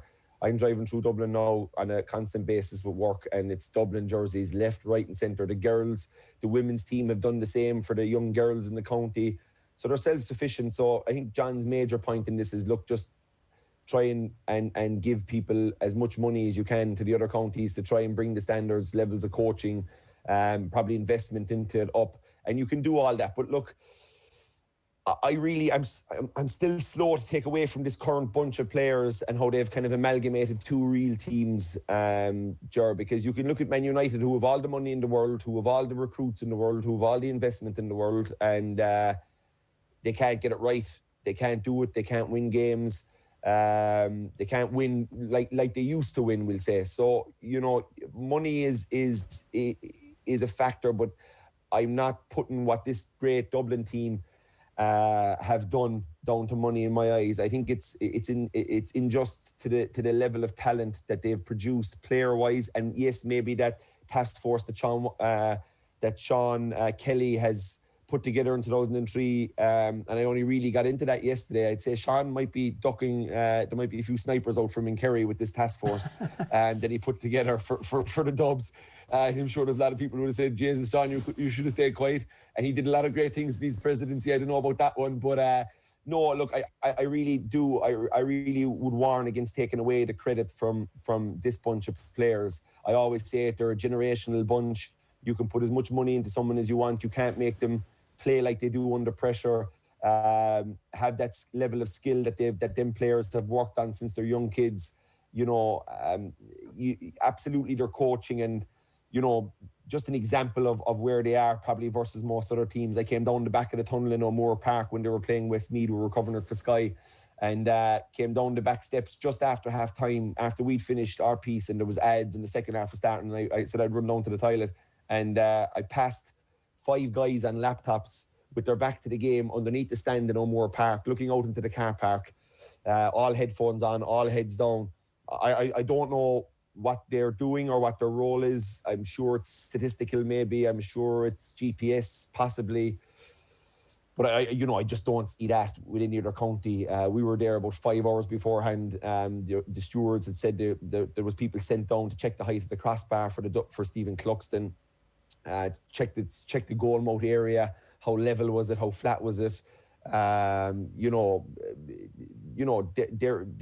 gone to the next level with that. But I still slow Ger to take away from these players, and I know they have an advantage. They've advantages. They're playing at home all the time. They're playing in their own stadium in Croke Park all the time.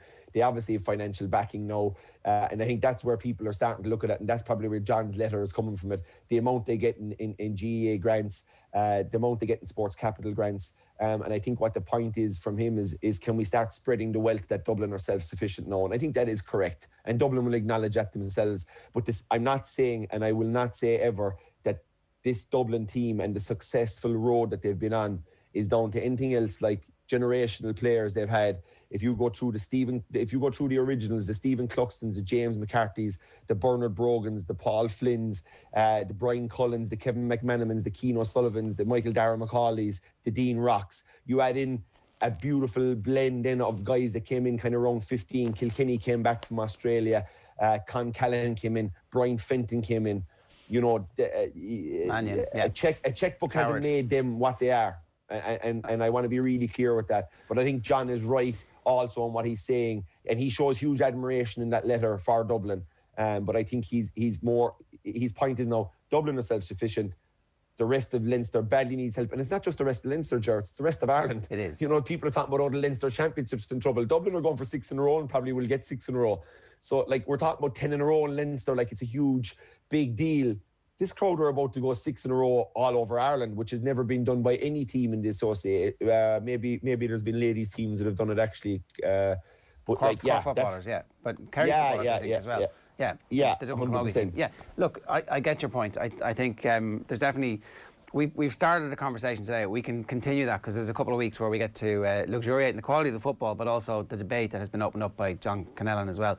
I think so. I think it is a debate that's probably opened up, and it will get people talking. But it's just a perfect storm right now with Dublin, Ger, with their sponsorship, their investment, their county board, how good they are, their media team, and how good they are. You know, the way this team is planting seeds in every youngster around Dublin. That's what he means by self-sufficient, and I think he wants a fair crack by other counties getting some support financially to try and bridge the gap. It's not going to close it. It's not going to do anything magical, but I just think it is. He's looking for more help for the rest of the counties. Fair enough. Kieran, good stuff. Thanks a million for joining us this morning. Cheers. All right, boys. Good morning. I'll talk to you later. Kieran Donaghy giving me some thoughts there. I want to tell you about this.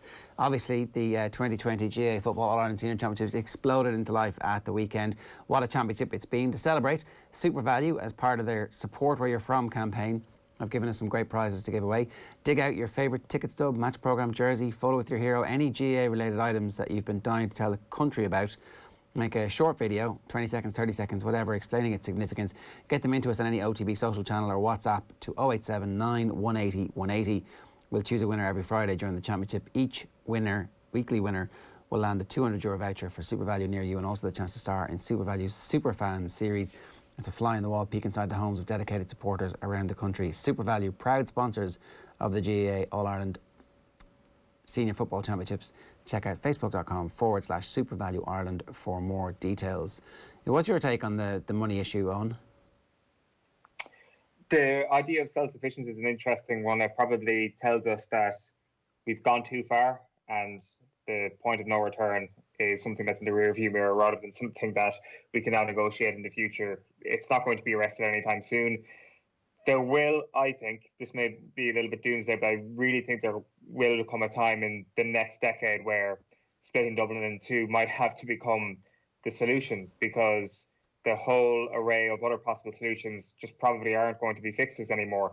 Like, you look back on what's happened over the last 10 years, and like that Mayo team, like there was a lot of what I thought at the time nonsense spoken about that Mayo team potentially being the second best team of all time. Of course, that's probably a step too far, but are those games where they went toe-to-toe with that Dublin team actually some of the biggest shocks we've ever seen in the GAA? Is Kerry taking Dublin to a replay last year one of the biggest shocks we've seen in the GAA? Is it on a level of Cavan beating Donegal yesterday? It actually might be. Like, these are ridiculous over-performances from teams, given the body of evidence that we've seen from Dublin. There is not a hope that that Mayo team would do to Meath what Dublin did to Meath on Saturday night. There's not a hope that Kerry or Donegal or anything like that would do to Meath what Dublin did to Meath on Saturday night. These are on different levels entirely. Yes, we have hammerings, and we see them often if Mayo play a Leitrim, but this is Dublin against Meath. This is on a whole level above what Mayo are doing to Leitrim at the moment. And I think that you've got to put in context that Meath annihilated Kildare the previous week. So the tiered gap goes down another level. I saw some people saying, oh, that wasn't the real Meath team. I mean, it was. Fool me once, shame on you. Fool me twice, shame on me. I got it right eventually. Like, they did that. They did exactly that in terms of a massive defeat last year, preventing Meath from scoring. They did exactly the same thing to them again this year. It was just like rubbing Meath's face in the ground. Like, and there's no other way to dress that up. That's where Leinster football is at the moment. Despite what I thought was a really good plan by Meath to try and, you know, do these different things than they've done in previous years. It was like, that's the truth of where we are. That's where Meath are at the moment. And that's where Kildare are relative to Meath, relative to Dublin. And that's where Longford and Laois and Wexford and Wicklow and, did I forget anybody? I forgot Louth and Carlow. So, and whatever. Off you go, lads, because that's the truth. Good morning. I didn't write tip-off, says Mel Delvin on Facebook. Mel Devlin on Facebook. The win was not that big of a surprise for me. The core of this tip team, including the manager, were part of the 2011 tip victory in the minor final. over what was viewed as an unbeatable Dublin team that included Mannion, Kilkenny, Costello, John Small, Jack McCaffrey, Eric Lowndes, among many others, and Desi Farrell was in his final year as their minor manager, so there is a beacon of light to follow for the Tip management setup. Now, Cavan's win, that's a whole different dimension, comparable to stepping into the fourth dimension. Good morning all, looks like a Tip Cavan final, I cannot wait, says Bernard on YouTube. Sad lads, England were just testing defence pods against us. That's rugby, we'll come back to that a little bit later. Joe Crowley says, as a Corkonian, I'm very disappointed losing to Tip. That was their final. I'd say Mayo would be like Mayo should just think that's Tip's final and see what happens to them. OTBAM live in association with Gillette. Good morning. Start with Gillette, giving you the confidence to tackle the day ahead. Phil is here. Phil, good morning to you. Good morning, Ger. How are you doing? Well, what a weekend that was. Absolutely. What a team. I mean, 64 games unbeaten at home. Who are we talking about? Liverpool. Okay. I'm joking. No, it's all about Cavan and Tipperary this morning. Unbelievable. I think Liverpool won the league. I think you guys can all talk this down. And I know David Meyler was like, it's too early to write City off. I'm not writing City off. I'm just saying that they're no good. That they've hit a level under Pep now where they can't rouse themselves. And José had their number. Like, the other teams are going to have their number over the course of the season. They can't win the league from here. That's what I'm saying. I can't see somebody else might win the league. Yeah. But City are gone. Yeah, absolutely. But I obviously I'm going to start though with the GAA, and what a day, what a morning for Cavan and Tipperary people. They're waking up, and it wasn't a dream. It did happen, and I suppose it's something that's been talked about a lot in the last few hours. The fact that it's 100 years since we had the exact same semi-final lineup. So we've got Tipperary and Mayo, and Dublin and Cavan. Tipperary ending an 85-year wait for a Munster senior football title with a 17 points to 14 win over Cork in yesterday's Munster final. And obviously the Premier County as well wore their green and white jerseys to commemorate 100 years since Bloody Sunday. So Tip will face Mayo in 2 weeks' time. Cavan and Dublin in the other semi-final also in 2 weeks. Cavan saw off Donegal by 113 to 12 points in the Ulster final. They claimed their first provincial title in 23 years. Conor Madden came off the bench to score a late goal for Cavan to seal that win. There was also action at Croke Park yesterday as well. Kildare beat Down by 316 to 22 points in the Christie Ring Cup final, and Donegal saw off Mayo by 318 to 21 points to lift the Nicky Rackard Cup. Mentioned Liverpool there, they're level on points with Premier League leaders Tottenham. Spurs ahead of Liverpool on goal difference. Liverpool beat Leicester 3-0 at Anfield last night, and Jurgen Klopp's side now made it 64 league games unbeaten at Anfield. Diogo Jota and Roberto Firmino with goals for Liverpool after Johnny Evans had put them ahead with an own goal. Leeds and Arsenal drew 0-0 at Ellen Road. Nicola Pepe was sent off early in the second half for Arsenal. Everton are up to 6th place. They got back to winning ways. They beat Fulham 3-2 at Craven Cottage. Dominic Calvert-Lewin with another couple of goals for the Toffees. West Ham beat Sheffield United 1-0 at Bramall Lane, which leaves the Blades rooted to the bottom. More action tonight. Burnley hosts Crystal Palace from 5:30. Then you've got Wolves at home to Southampton at 8. The Saints, if they were to win that, would go up to 3rd place. Rangers are 11 points clear at the top of the Scottish Premiership this morning. They beat Aberdeen 4-0 at Ibrox.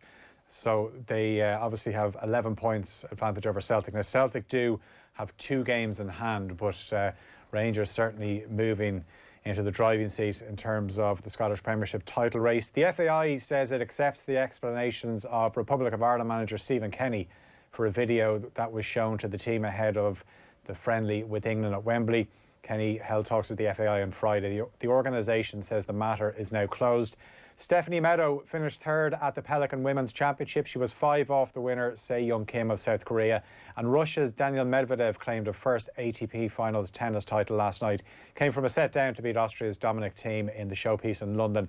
And that season-ending tournament will actually move now from London to Italy next year. It's going to be in Turin. That's 100 grand for Stephanie Meadow. Nathan was saying that it qualifies her for the end of season champions event, and then also is important in terms of next year's qualification, all that kind of stuff too. So big performance from her at the weekend. Yeah, her best finish on the LPGA Tour. I know she had a 3rd place finish at the US Open, but that was before she joined the LPGA Tour. So yeah, good news for Stephanie Meadow. And you were writing City off? I think the worry is that you could kind of see what Spurs were going to do, and City couldn't stop it.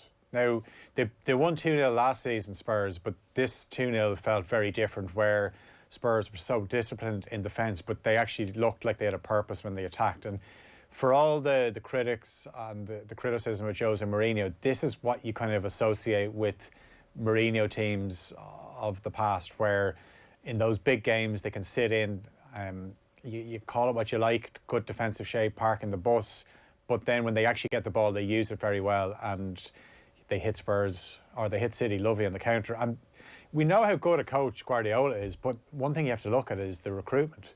That when he joined City, the team that he had was a hell of a lot better than the team that he has now. Yeah. And he's missing players, the spine of that team that would have won or got to the 100 points, the likes of Vincent Kompany, David Silva. You can try to replace them, and you might be able to replace them ability-wise, but they were leaders in that team and they were talismanic. That's gone, and it's a real worry for City. Good stuff, Phil. Thanks very much for that. It's 8:45 this morning here on OTBAM. We'd love to hear from you. You can get in touch with us by text. 0879 180 180 is the number. Of course, you can use the hashtag OTBAM. Now, let's turn to hurling, and I'm delighted to say Cyril Farrell is with us. Cyril, good morning to you. How are you getting on? Good morning. No, it's nice, bright morning down here in the west.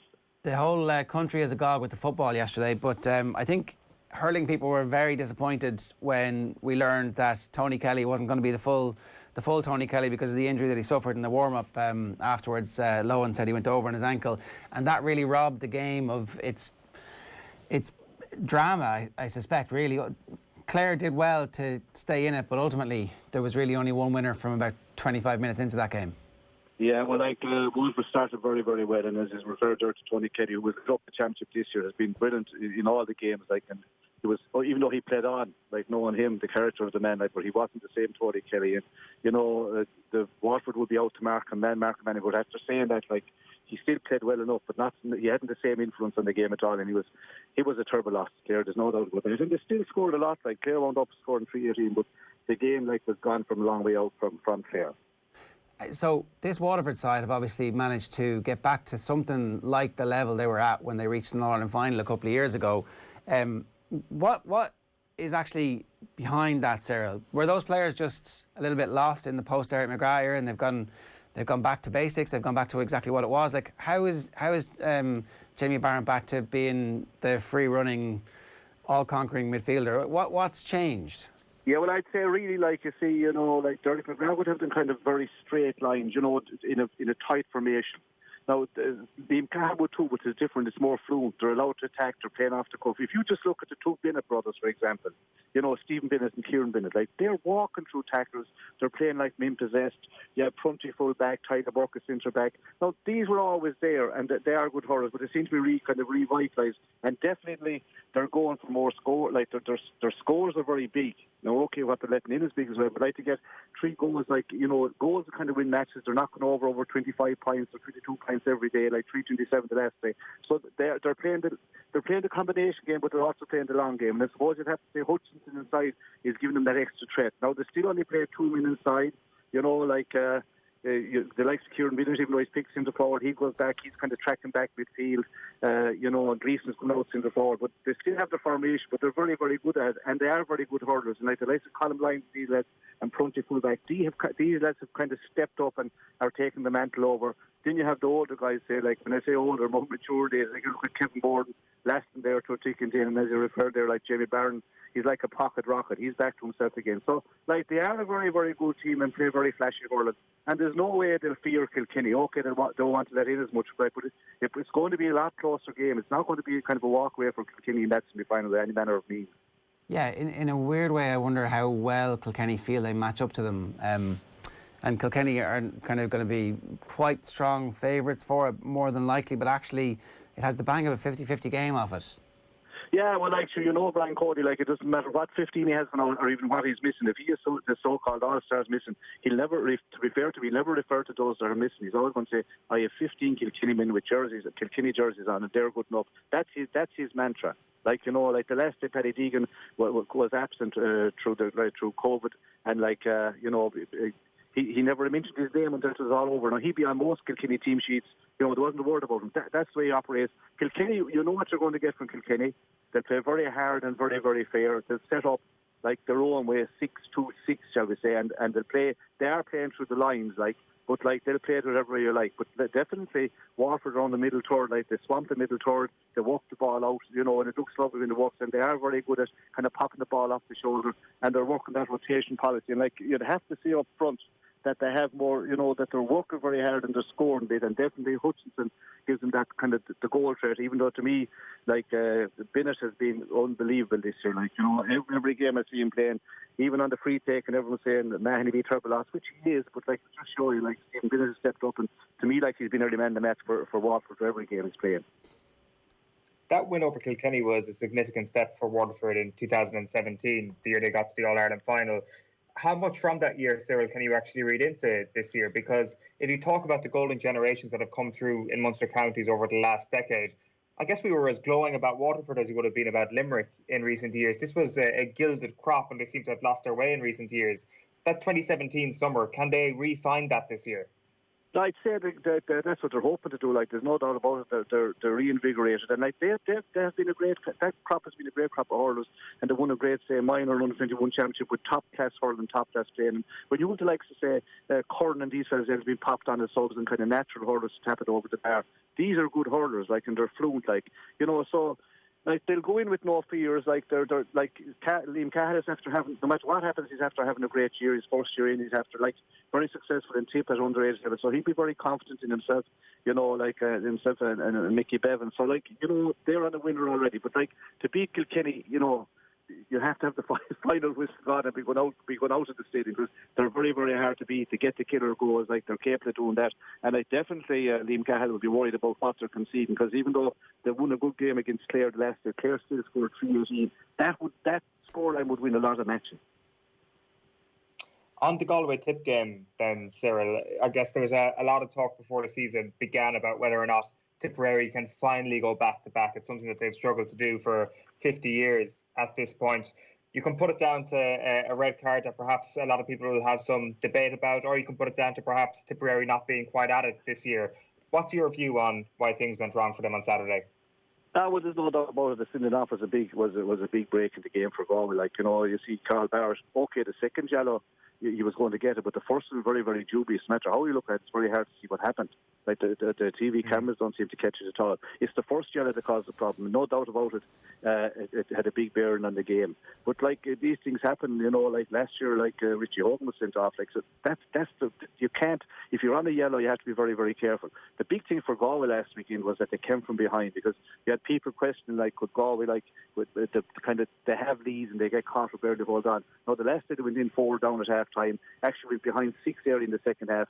And like the big thing down in Galway here is that the feeling was like it was great to come from behind. And even though they were beaten by Kilkenny and very hard to get caught in the Leinster finals, they still did a lot right in that game. They played good hurling. Like, there wasn't, the supporters down here were still very confident that if they could produce their game. The Galway tip games are always very, very tight. This time it was 2 points rather than a point. You can't get much closer than that. Like, and anything could have happened in the ebb and flow. Like, there was no one fully on top in the game. Everyone was getting their few minutes on top, and everyone was scoring in that few minutes. Again, the scores, like, big scores, like Tipperary scored was around 224 to win most matches. So, like, Galway will be looking at that in the minute. They have a big mountain to climb next weekend. Cyril, a lot was made of where the referee was from. Surely that doesn't really matter, does it? No, listen, like, okay, maybe he's from Limerick, and, like, Limerick are still in the championship, and Galway had 2 Limerick men over the team. Like, that shouldn't matter, like, because these guys are going out to do a good job, and Johnny Murphy, like, he still did a good job. Okay, they'll be looking at the red card. That's the ebb and flow. Like, anyone involved in teams will tell you over a manager, over a few years, they're the break. You get some and you lose some and you get the break. So there's very, very small margins. There's no doubt about that. Like the one of the first goal, the Galway got a great goal by Cavan, and like, the ball was blocked down and it broke, and he got a pass. But like, if the ball was hit perfect, it doesn't block down, it's been over the bar maybe. Like, they're the small breaks. Like, it's just, it's a little thing. Galway goalie, they have a new goalie this year, Aidan Murphy, top class goalie. He will be like, there's a big experience, blocked a great shot, ball broke out, Shane Cooney got on the ball, kind of dithered on it for a little minute, lost, next thing to the back of the net.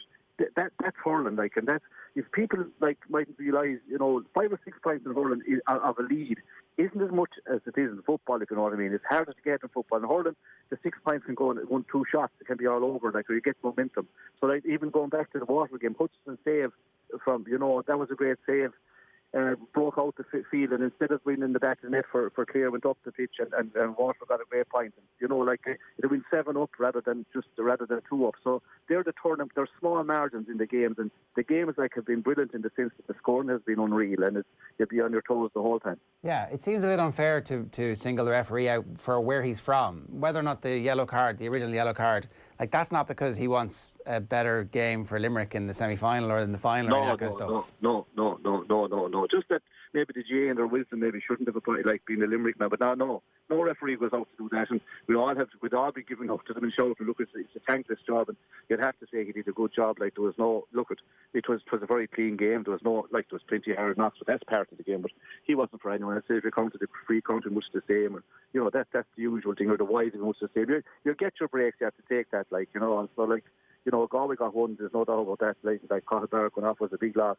But like the momentum came in, and it can be hard enough to use the extra man, but they did it well in the end. But yes, in the end, like, you know, Tip were attacking, and they did move out Jamie Cannon to try to get a break in the second, and as the game went on the second half, they couldn't win the ball in the half hour. And but now Jamie, that's fine. But you see, Donaghy Burke came out as well, and he'd be quite comfortable out there, and he thundered into them more further out of the game again. He was thundering up the field as well, like, you know. So, you know, like, they were robbing Peter to pay Paul, but that can happen. They were trying everything. Galway did as well. Like, they made a great use. The subs, like, definitely all walked in the suits, were very fresh and kind of flew around the pitch. Like, sometimes that works for you, sometimes it doesn't. So it's back to the drawing board over the next day. Well, what's the expectancy levels like in Galway at this point, Cyril? Is it Liam McCarthy, or else it's a failure, or is there a sense that actually this year could be a stepping stone? Oh, well, like, everyone is very happy.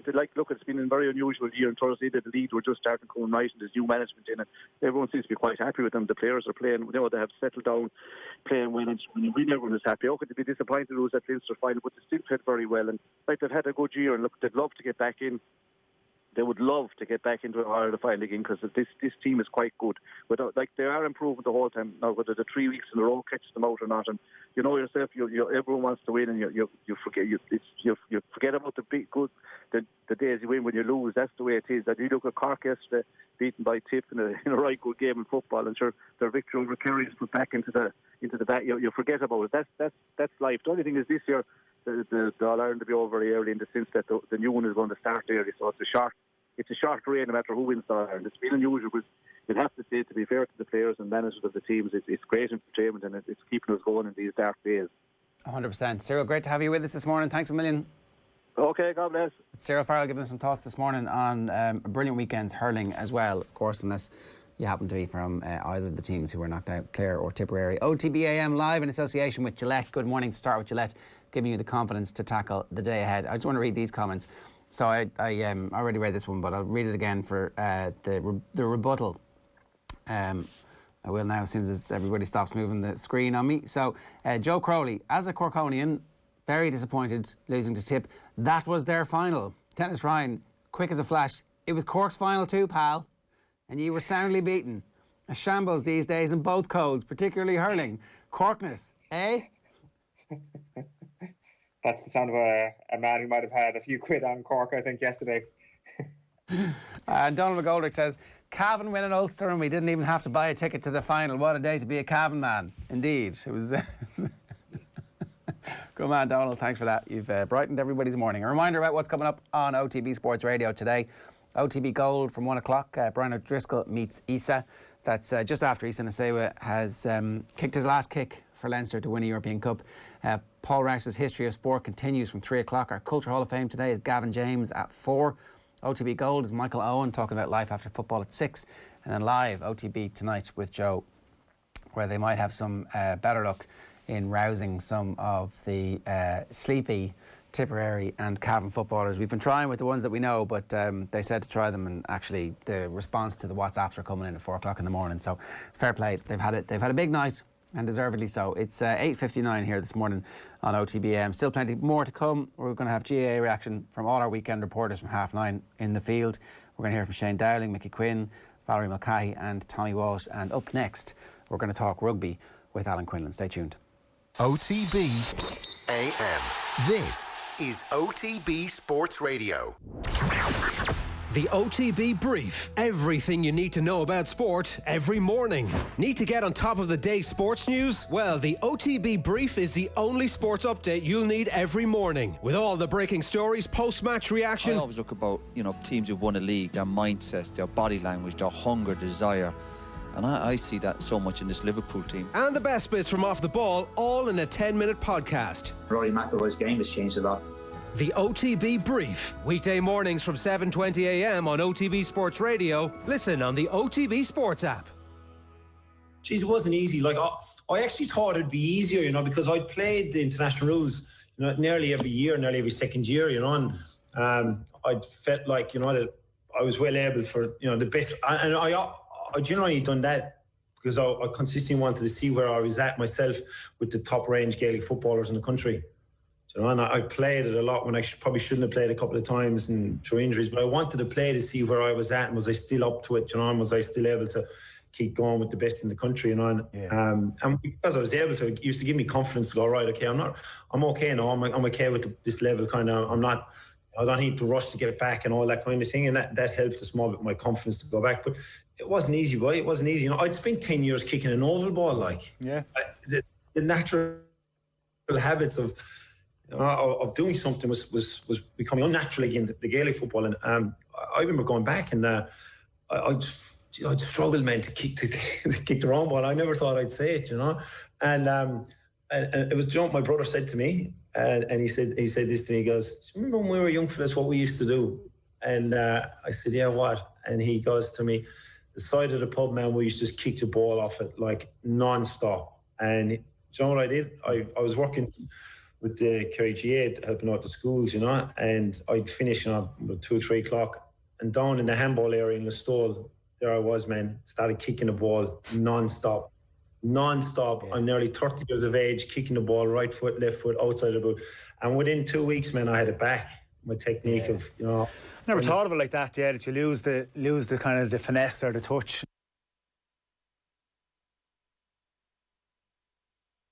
Into sports. 20 yards out, Ursa shoot, oh, what a goal for Firmino!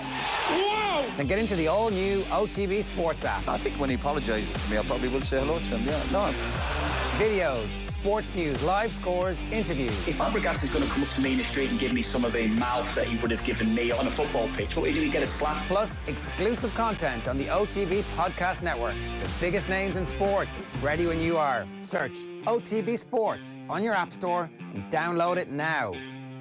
OTB AM. With Gillette, proud supporters of Movember. Gentlemen, let's move. Yeah, you'll have seen Ty Kennelly there from episode 1 of the Bernard Brogan podcast, a new 5-part series here on OTB. You'll get it every Wednesday. It's with thanks to Super Value, proud sponsors of the 2020 Championship. Hashtag support where you're from. You can check that out on Twitter. Right, Alan Quinlan, good morning to you. How are you? I'm very good, Ger. Can we talk football this morning instead of rugby, please? I was going to say the grimness of Saturday replaced by Sunday. What was it like? How excited did you get? Oh, it was unbelievable because, for me, my mum is from Ardfinnan, which is steeped in football history. Her brother-in-law, her sister's husband, basically was P.T. Savage is his name. He's been like a stalwart in Tipperary football for about 50 years, between managing, playing, being a selector, fundraising, you name it. I actually rang him yesterday, and my aunt drove around Ardfinnan in the car, beeping the horn, and made a show of herself. But everybody started coming out of the houses then, and I think my uncle P.T. Savage actually shed a couple of tears yesterday. So it was very special. And I have cousins who played on the ladies' football team from Ardfinnan. My aunt is involved with the ladies' football team for years. So it's there's plenty of Gaelic football on my mum's side of the family as well, and I played it a lot. So look, I know a lot of the players, and Ger, aside from being from Tipperary, I always love to see emotion in sport, whether it be my own son playing a match and seeing the emotion, his face when they win, right across the board. It's just incredible to see that kind of joy and emotion in Cavan and in the Tipperary players yesterday. Of course, it's hard on Cork people and it's hard on Donegal Cork shocked Kerry a few weeks ago, and then they experienced that shock yesterday. But to see teams playing with fear and abandonment, we see modern day sport is so structured at times. Sports people become very robotic, and I thought yesterday the football was free flowing. You can always question quality, and you can say, look, the quality wasn't as high as it could have been. It was sloppy at times, missed points. But I just thought there was a freedom there in both matches, and a joy just to see people so excited about sport. So it was lovely. It's lovely because hurling in Tipperary is number one, and the footballers, they play second fiddle. And I played a lot of Gaelic football growing up as well, and I played on my senior football team when I was 17 in Arville Rovers in Tipperary Town. So I loved Gaelic football as well as hurling, of course. But just to see some of the guys there who've been there a long time trudging away for Tipperary, and to get a reward for that yesterday. And look, David Power, the Tipperary manager, is such a lovely, humble guy. And, you see people...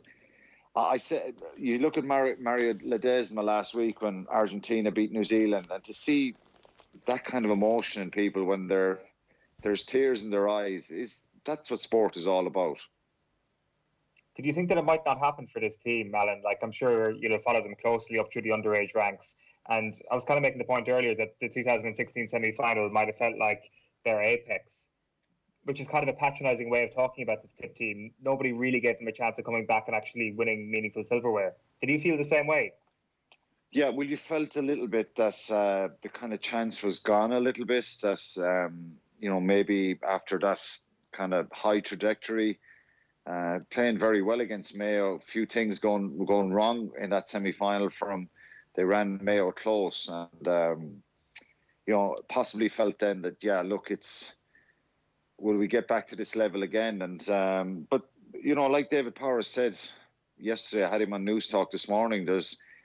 He believed that a lot of these guys are really, really talented footballers. They won that minor title in 2011, the final of the under-21s in 2015. So there's sometimes when you don't have the baggage of losing so much at senior level, and they've run Cork quite close a number of times. Look, with Tip beating Kerry yesterday, it's highly unlikely. Cork caught Kerry, and Tip would have had a lot more confidence playing against Cork, than Kerry.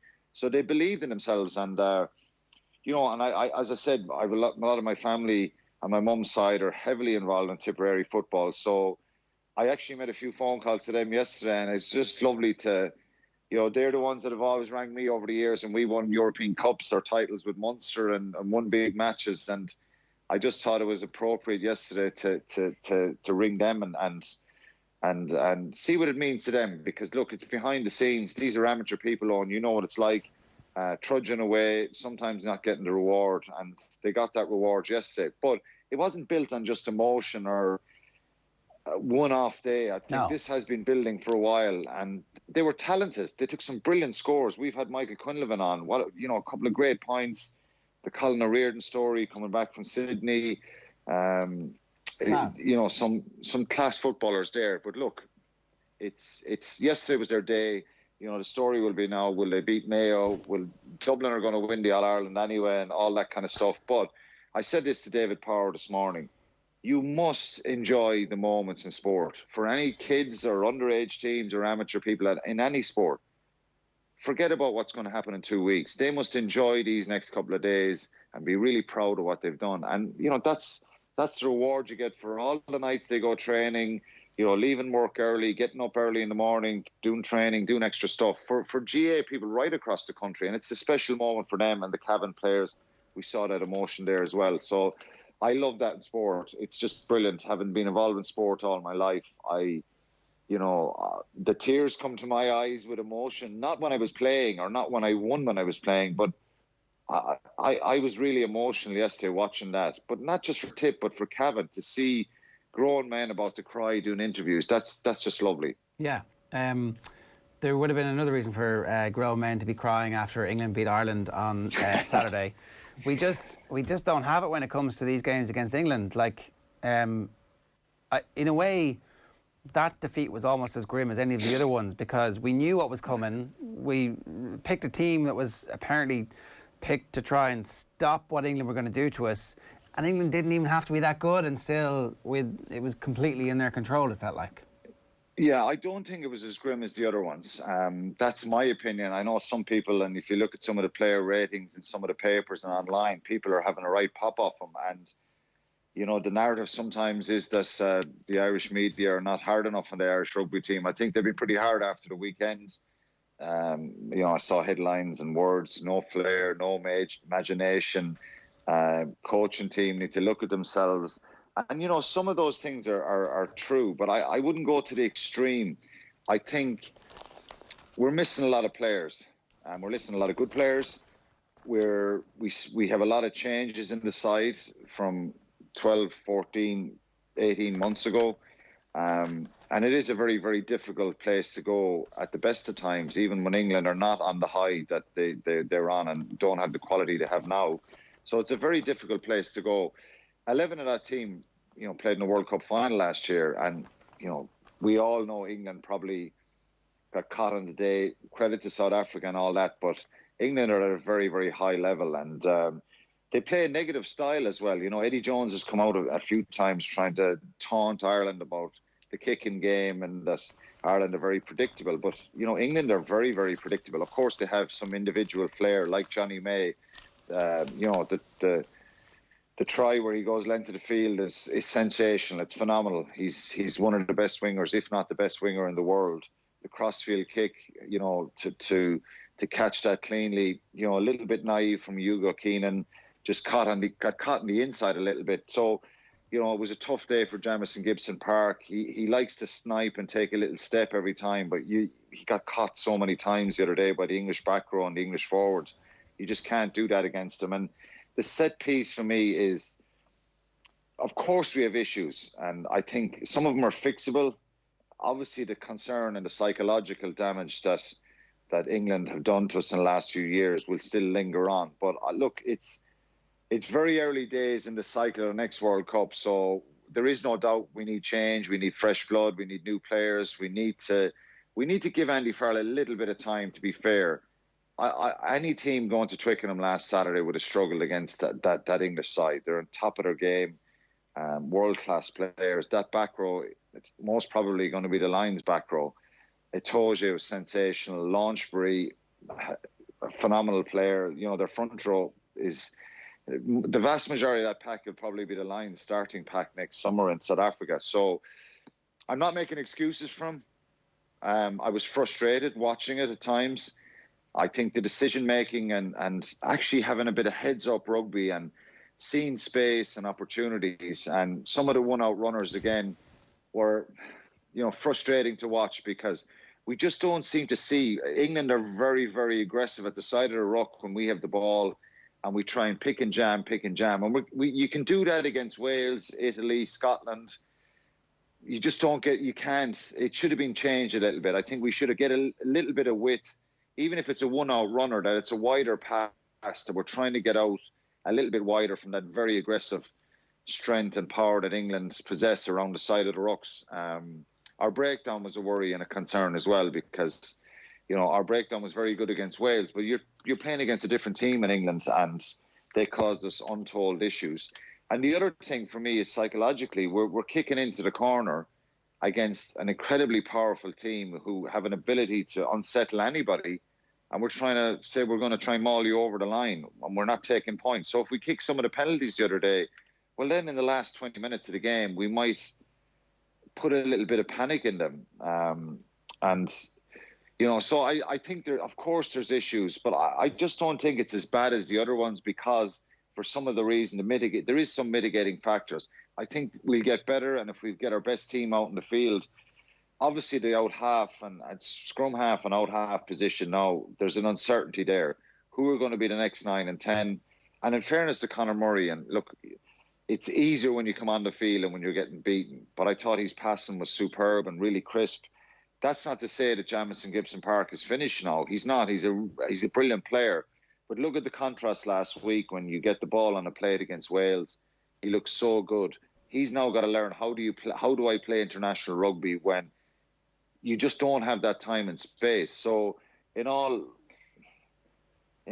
honesty, I thought when you play against England, a lot of the time it's a Peter Stringer type scrum half you want, who's just going to whip the ball away time after time after time, get the ball into that first receiver, whether it be a forward or the fly half, and give him that extra second on the ball so they can pass it on to someone. But, you know, from an attacking point of view, we were very blunt again. I thought Bundee Aki, someone who I'm a fan of, he just looks quite predictable, and these are the kind of games where he seems quite robotic in his approach.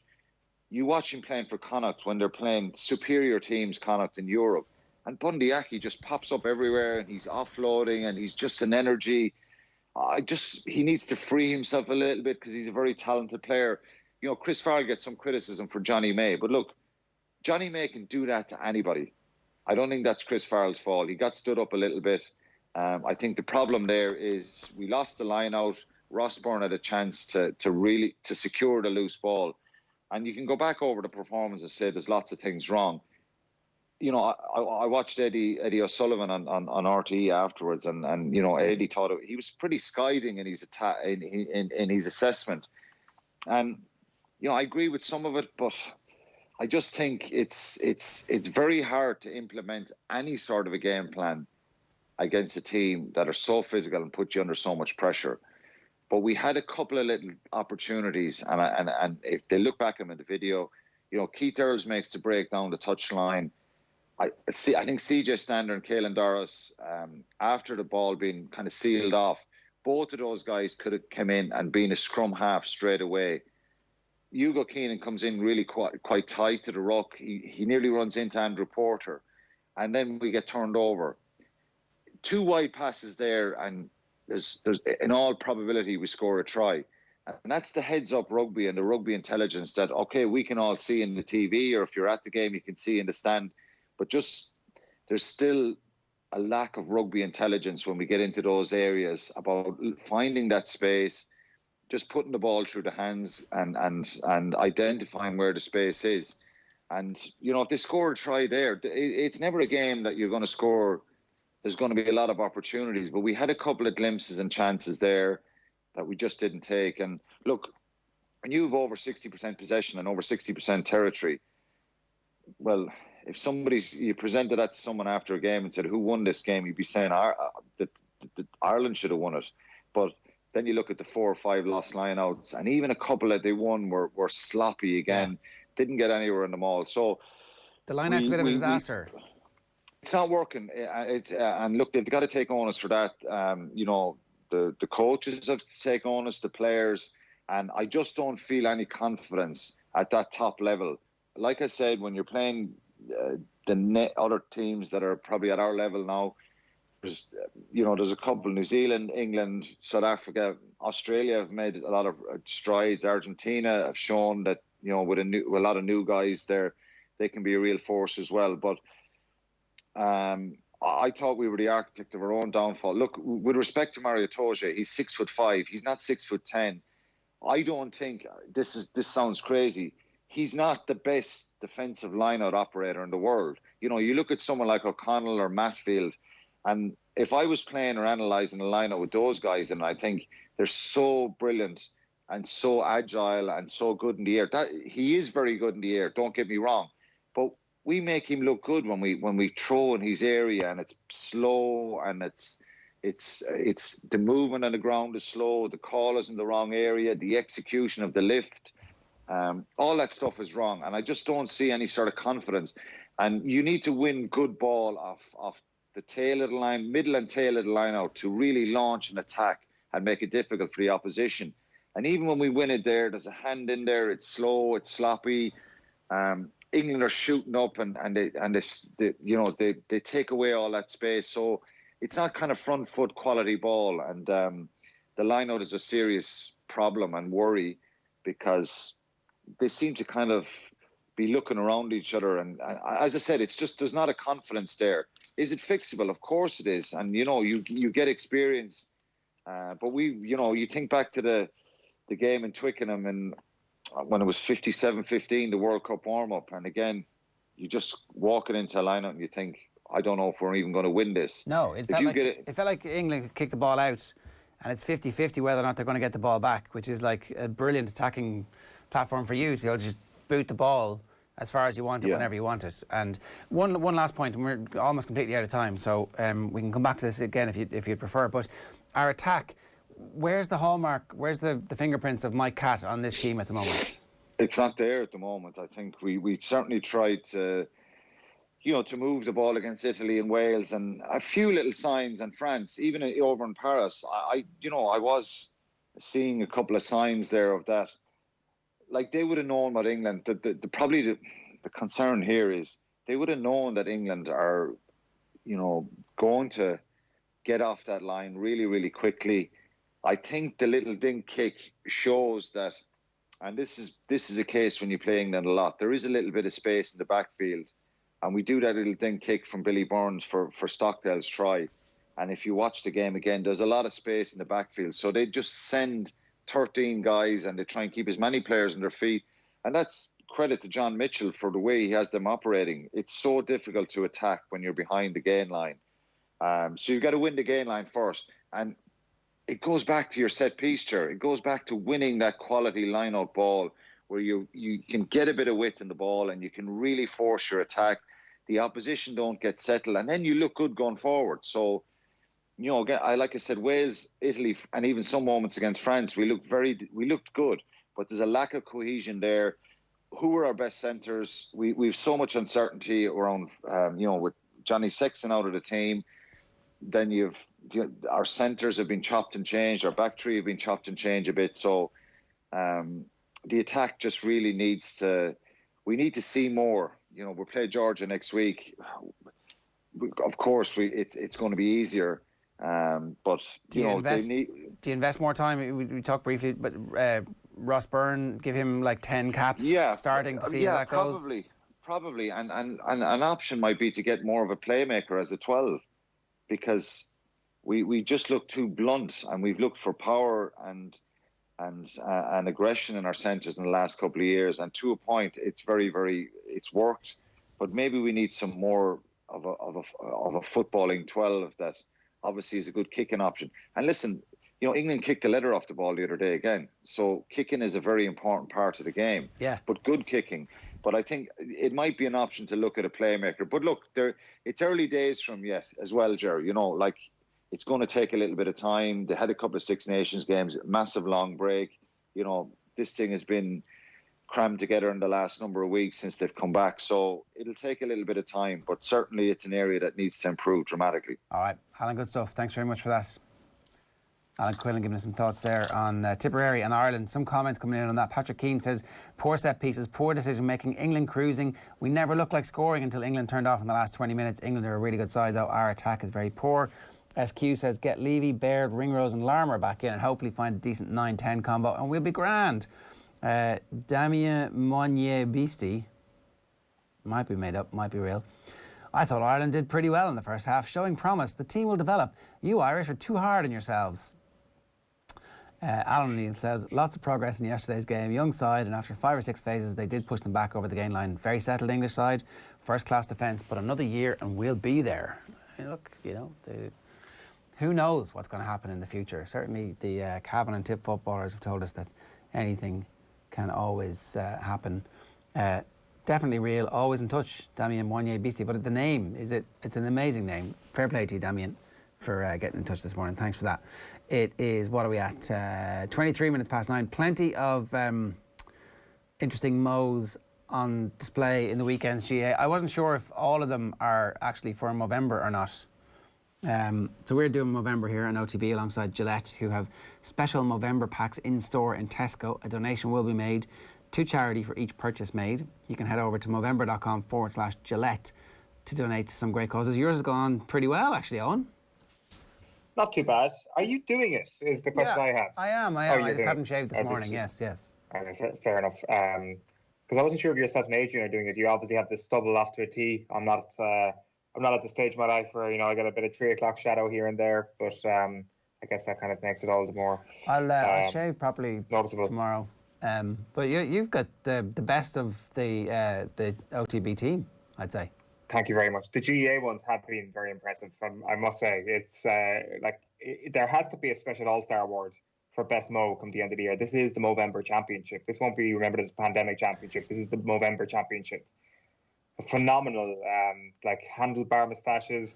Look so effortless for them. Despite all their hard training, they've been able to grow Mo's effortlessly as well. I think Cavan probably the market leaders in moustaches. The Dubs had a few. So far. I think they're not from Movember though. I think they're for life. I have a feeling some of them are. The other thing that is very noticeable is that it's not just Movembers, it's man buns. It's definitely the championship of man buns. 100%, and man buns everywhere. That's the one thing that the hurlers just can't give you. You just don't know how many of the hurlers have man buns. That's the one thing. Another drawback. None of the hurlers have man buns. None. Of course, it wouldn't be a thing. Two Dubs have man buns, which is two more than I would have expected. Two more than might have had a man bun under Jim Gavin. José Farrell, has he lost the dressing room? Is the automatic question I would have when I see Kevin McManaman running on with a man bun on Saturday night. That was Colm Smith of Cavan there. Niall Murray organised the Cavan Movember fundraiser, and loads of the Cavan lads are doing it, so fair play to them. And it's obviously worked out for them. It's like the Tyrone lads growing beards, and like the French rugby team dyeing their hair blonde, and whoever else, whatever other teams have gone crazy in the past. But fair play to the Cavan Movember lads. Movember.com/Gillette, you can donate there. Now, time for the pressure rankings. For me, it was a self-imposed pressure. Was I under pressure? No. Yeah, they're under pressure. Everyone's under pressure. OTB AM's pressure rankings with Gillette. And the big pressure. Who's under pressure this week, Owen? Well, we'll start at number 5, and Stephen Kenny is in at number 5. He could have been number 1, except for the statement last night from the FAI, basically saying, case closed. He is under pressure no more, if you're to believe the FAI statements last night. At number 4, we've got Andy Farrell, who maybe wasn't on the list a week ago, but things are starting to ratchet up a little bit, if not on him, but on the coaching ticket as a whole. We've got the two Spaniards, the great coaching team of Pep and Arteta, brilliant together, but not so great apart, it turns out. They're both under a little bit of pressure. Of course, Pep has put pen to paper on a brand new contract, so he's not under any immediate pressure. Neither is Mikel Arteta, really, for their job. But in terms of actually turning the ship around, things aren't looking too great for either of them at the moment. Both will be the first people to admit that they've had poor starts to the season. Cork, I think, have succumbed to the pressure already. This is a pressure ranking from last week, really, where Corkness managed to seep in. Favourites tag against Tipperary just didn't suit him. The double was on, and in the blink of an eye, the double is over for yet another year, and they're not even going to do the single this year. And at number 1 is Meath football. Meath managed to... There wasn't even pressure on Meath. Meath managed to go and find the pressure themselves. They managed to identify that this is an area where they might actually win again. They might actually upset the odds, despite scoring 4 points in the Leinster final last year. Went out there and said, let me put this weight on my shoulders and show it off for the whole world to see. And a lot of Meath people licking their wounds this week after what happened at the weekend. I think, hands up, I think I certainly... I bought all that hype. I bought all the stuff about they've been practicing their goal scoring, the 7 and the 5, and they were going to get at least 3 in this game, and they had an early goal chance. And it's funny how once that didn't go in, it was game over, essentially. And I bought that. I bought that they had, reached a level of physicality that would allow them to stand up to the challenge of the Dubs. I thought that the Dublin league form was relevant to their championship form. I thought that perhaps because the proximity of the games that we saw Dublin play and stutter their way through in the league 3 or 4 weeks ago was relevant to what they'd be doing now 3 or 4 weeks later. But it turns out that Dublin do have a switch, multiple switches that they can flick and go from being not caring, now we care. And I took that personally, because it seemed that there was a little bit of that in the second half when it was like, you guys thought that this Meath team were going to score a goal. What? What were you thinking? That's what they were saying as they rolled out the cavalry, who have 25 All-Stars and a million All-Ireland medals between them, and just were like, no, we're not stopping. We're not stopping. I refuse to stop. It's a really interesting... The league case is a really interesting talking point. Is it a switch? Is that what it is? Is the switch just not flicked on during the league? Or what is it? Because there is an appreciable difference in the Dublin that we see in the league and the Dublin that we see in the championship. Like, there is no way that they suffer the league results, and I'm saying suffer in inverted commas because they have won a lot of league titles. There's no way they suffer those results in the championship. I'm talking about like drawing against the likes of Monaghan, getting beaten by Tyrone. Like, you look at their championship record against the likes of Monaghan and Tyrone, Division 1 stalwarts over the last 5 or 6 years, and they beat them at a canter every single time. I don't want to hear the scoreline from the 2018 All-Ireland final. That was a hammering. That was a comfortable win for Dublin. We saw what they did to them in the semi-final in 2017. We know what they did to Monaghan last time they played them in a knockout game. I think it was a quarter-final before the Super 8s. Destroyed them. But yet in the league, those are two counties that seem to give them trouble. So is it a switch, or is it the fact that they might just be running the legs off them every single week of January, February, March, and they go into these league games absolutely knackered? Because it doesn't seem that they're mentally off it. It doesn't seem like that they are easily getting over these wins. Like, there's been fights and real aggression in some of those league games that we've seen. Like, I don't understand it. Look, this year, it didn't make any sense this year. Like, because the games happened, especially, you know, they weren't running the legs off them that week that had such an impact. Or maybe they've completely periodised, so they're not even peaking yet because they knew that there was a series of glorified friendlies and Leinster wasn't going to do it for them, and they had to get ready for Donegal or Tyrone in the All-Ireland semi-final, and now here they have Cavan. So it'll be very interesting to see how they approach that Cavan game and what level of performance we get from it, which it looks like at this stage is definitely going to be in Croke Park. The hurling semi-finals are fixed for Croke Park, so certainly the Saturday one is. Look, the only other thing that I want to talk about, the pressure rankings, is the great LeBron versus MJ conversation that has been happening in Gaelic football about Clifford versus Con, and which you would rather build your team around.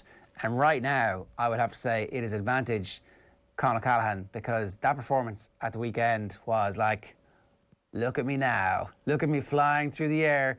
I have no cape. I don't need to wear a cape. But look at me flying through the air, catching this kick out, swatting teams away, like parting the Red Sea like Moses. I'm a religious entity capable of feats on the football field you have not seen before. Look at my works, ye mighty, and despair.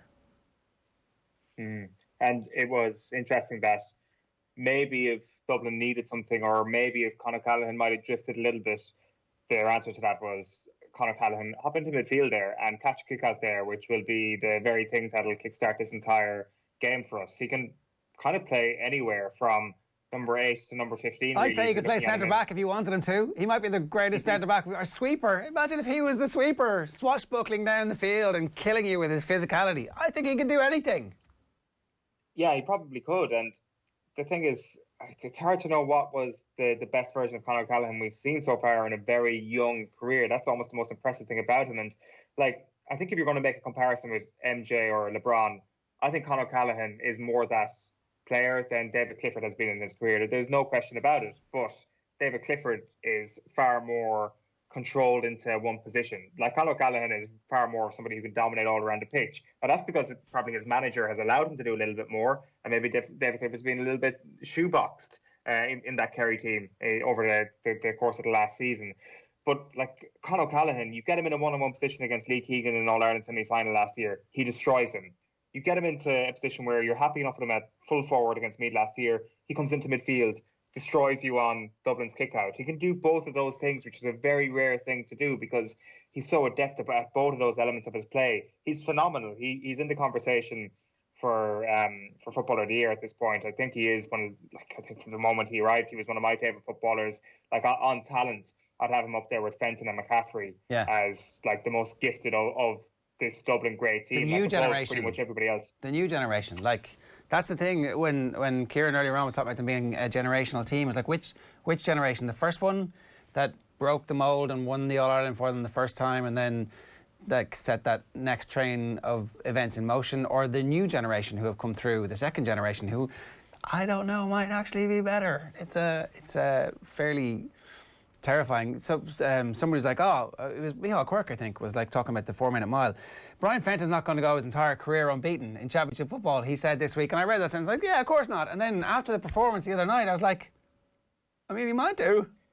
It's possible. Can I just say, maybe can I just leave it on one hopeful note to those people who might want to see Dublin beaten?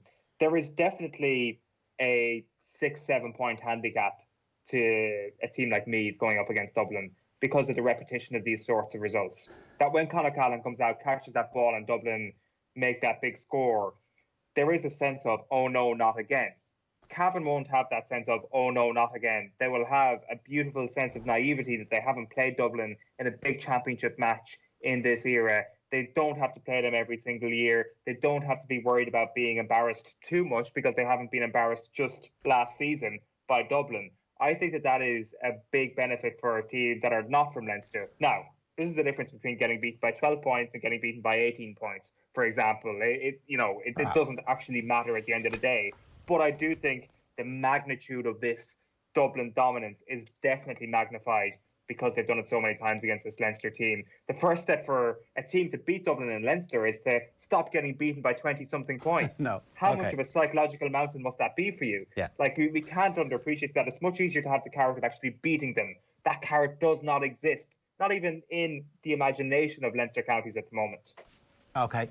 The punishment beatings will continue until morale improves. It's 9:35 this morning. We're not done at all. We've got loads more quality GAA coming your way. A reminder, OTB AM is live in association with Gillette. Good morning. Start with Gillette, giving you the confidence to tackle the day ahead. We're live every morning from 7:30. Loads more GAA coming tomorrow, including Owen Sheehan's power rankings. It is an existential crisis for the power rankings today. They got absolutely pummeled at the weekend. You know, they weren't alone in that. We're going to bring you this. Here's more reaction. This is brilliant. Shane Dowling, Valerie Mulcahy, Tommy Walsh and Micky Quinn reporting for OTB Sports from around the grounds of a historic weekend of GAA. Enjoy. Micky, Cavan are Ulster champions, 12 points to 113. Just unbelievable. Yeah, what a start. Game started at 100 miles an hour and yeah, look at Cavan. We talked about at the beginning that Cavan needed a good start. They had a good start, got out of the blocks early, which set them up nicely, but then they were thrown a hammer blow with the black card for Killian Brady, and that really set them back. In that period, I think there were 7 points for Donegal. And then we thought second half, here we go again with the second black card. But they just hung on. They didn't let it affect them. And then the way they finished. Conor Madden, came on as a blood sub for Conor Smith. Got a point, went off, came back on as a blood sub for Thomas Galligan, went off again, and then he got black carded for 10 minutes in the second half, came back on, got a goal, and he finished with 1-2 to his name. Do you know what, that's something going to be going down in the history books for many years to come in Cavan. I know, we thought he was going to start here today. Like, he had a brilliant game when he came off the bench the last day. He got 3 points to his name, I think it was. So we were surprised when he didn't start. And then to see the way he went, as you said, on, off, on, off. I spoke to him there as well. He is just ecstatic. He said, someone pinched me. I just can't believe this is real. Yeah, look, I think that's something that we can see from Micky Graham from the last number of games in Ulster. Between Down, Monaghan, Thomas Galligan was that man coming off the bench to make the difference. And he's been so good, he had to start today. And I think Conor Madden, similar enough in the last game against Down. And then today, he just done it off the bench again. So that's something Micky Graham has in his locker, to be able to bring off someone off the bench that's going to be a huge impact sub. Little did he know he'd be coming off the bench 3 or 4 times. I spoke to Micky Graham there, and he basically said everybody wrote us off. So every reporter, every pundit, no one believed we'd do it. So coming out here today, we had no pressure whatsoever. Yeah, like one of the things that that Cavan done, they stuck at it. They just always stayed within touching distance, and that was the worry before the game. And even I thought myself, Donegal were going to cruise through and gain that gap, and it looked like they were going to with that black card in the first half, but they just managed to stay within touching distance the whole time. 2 points, 3 points, it never really stretched too far. And then when they got their opportunity, and like that, they had a few opportunities, they were gone 2 points up at one stage, and I think Martin Riley went to take a goal chance. That was saved. They missed the resulting shot off that. It was Conor Madden that actually hit the one wide from there. Like, they had lots of chances. I'm just looking at the stats here. Donegal had 47 inside 45s. So the 47 attacks, 12 scores, 9 wides or 9 shots off target, and 26 turnovers. So 26 of those attacks resulted in Cavan breaking out with an attack.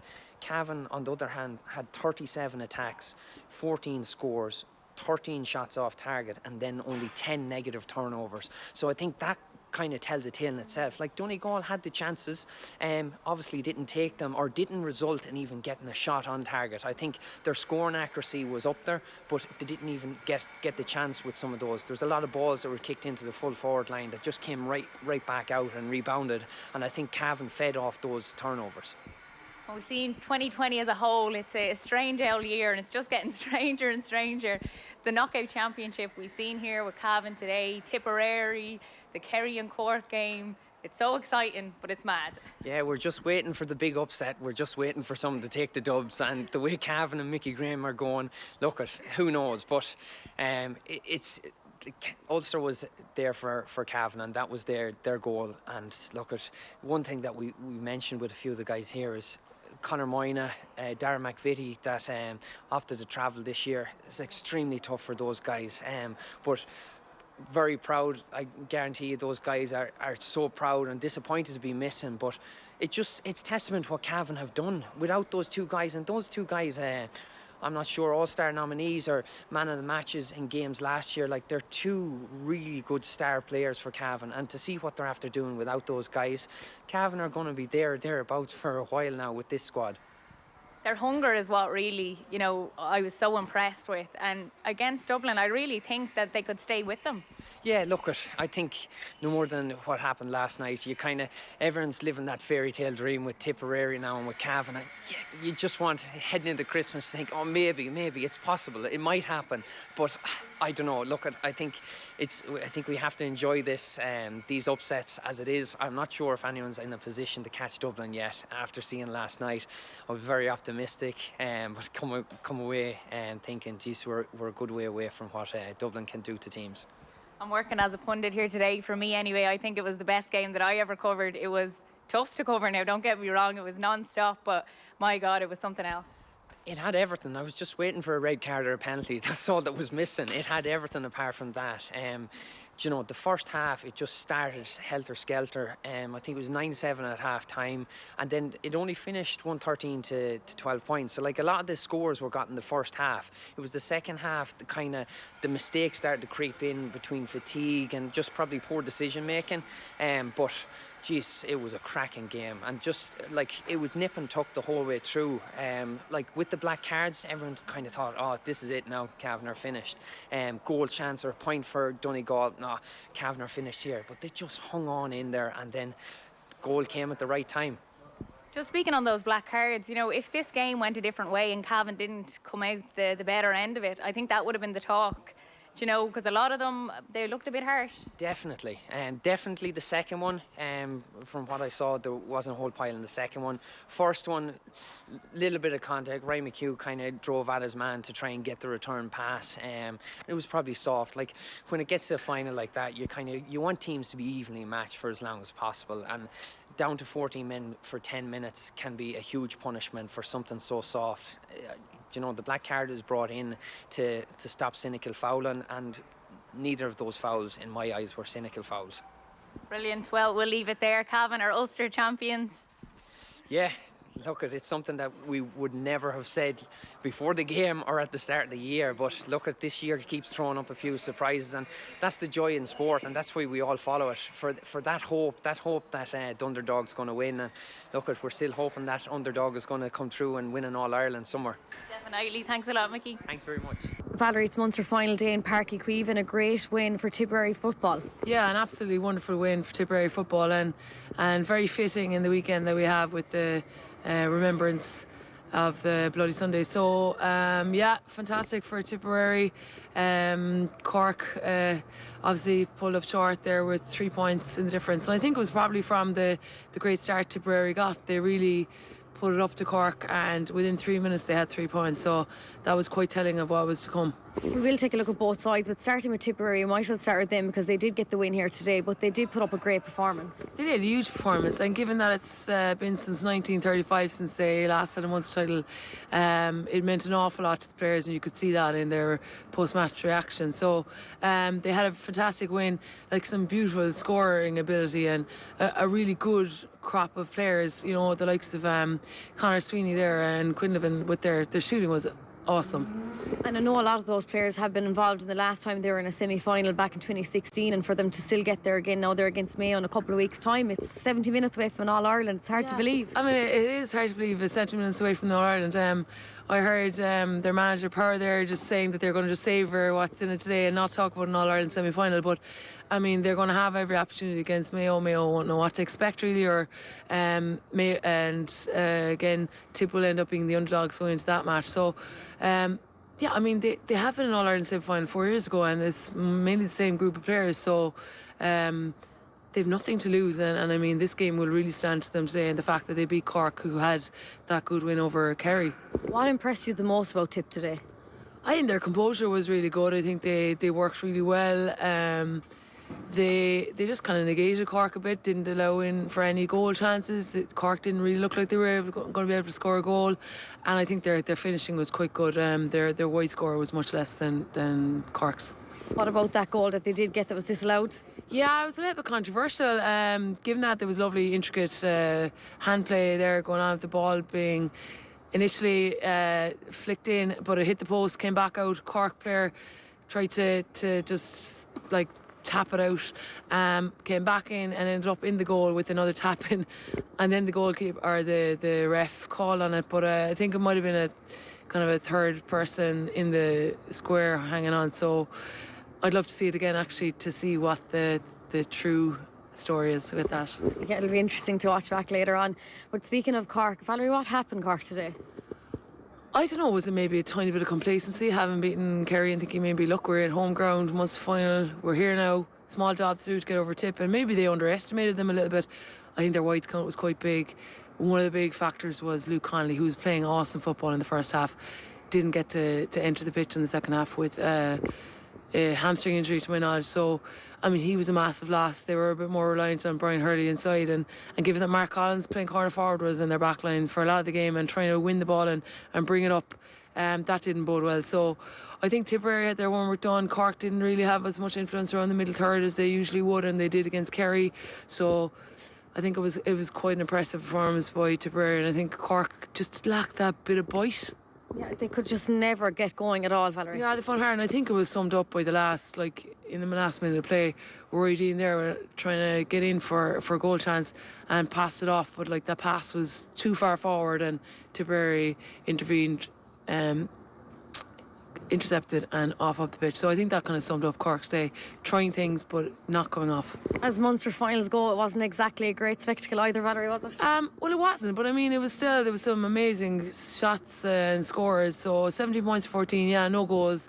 When I look back, I think it was 94 final, was it? Cork v Tip. It was 8 goals altogether. It was goal for goal. It was amazing stuff. But look, I don't think Tipperary are really going to care about this.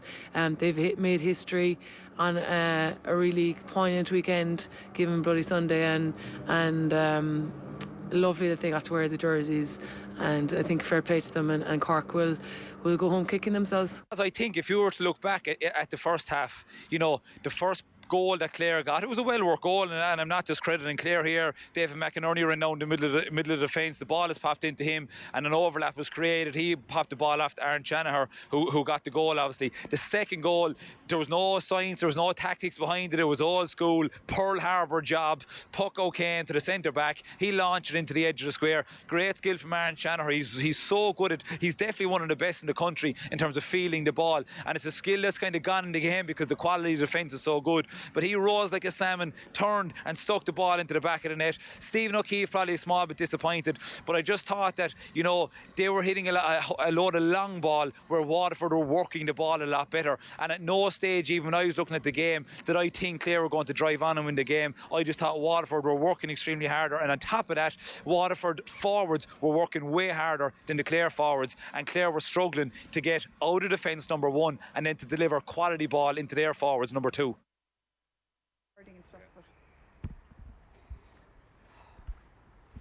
Full time here. We were treated to champagne hurling, as I called it, Tommy. What a great day for hurling. A great day for Galway. Less so for Tipperary, but for the neutral fan watching at home, it killed a Saturday afternoon. Yeah, MT, I think it was an epic. Just goes to show the top two teams on the biggest days where it's winner takes all. loser goes home. It produces a masterclass, like 2-point win for Galway in the end. We saw the trilogy in 15, 16, 17. I think 1 point separated the teams each time. Today it was only 2 points. After half time, it looked like Tipperary were going to go on. They were 4 points up going into the second half. They went 4 points up again later on. But I thought Galway showed true character here today. Dahi Burke, who was having a tough enough afternoon in the first half with trying to hold on to Callan. And last 20 minutes, he was a colossus. And won ball after ball when you really needed him to win it. And wouldn't it have been wonderful to have 20,000 Galway lads here to cheer him on and roar him on as he was coming out of it. But and that's not to take away from Tipperary. Like, it takes 2 teams to serve up an epic, and they were just outdone by the goal, really. That was the one that really changed the game. And they were brilliant. Alan Flynn from Killidangan was outstanding for them. Like, he showed heart like a lion out there. It's funny because Shamie Callan was accused of losing his goal scoring streak. Galway had been accused of losing it, but they brought it in spades here today. And I know it's a phrase and a stereotype, goals win games, but not only do goals win games, goals at specific times win games, as we saw today. Yeah, definitely. I would agree with that. Like, Galway won the All-Ireland in 2017 and they didn't score any goals, as far as I can remember. They won the All-Ireland by scoring all points. Go back to even when I was hurling that time, the reason Galway used to trouble you was because they were brilliant at scoring goals. They have the players, they have the power. So what's the difference then? You have to go for him. You have to go for the juggler. So when you're 30 yards out, the point is on. Get your name on the score sheet. maybe tip it along. But no, if the goal is on, the real good forwards will know it.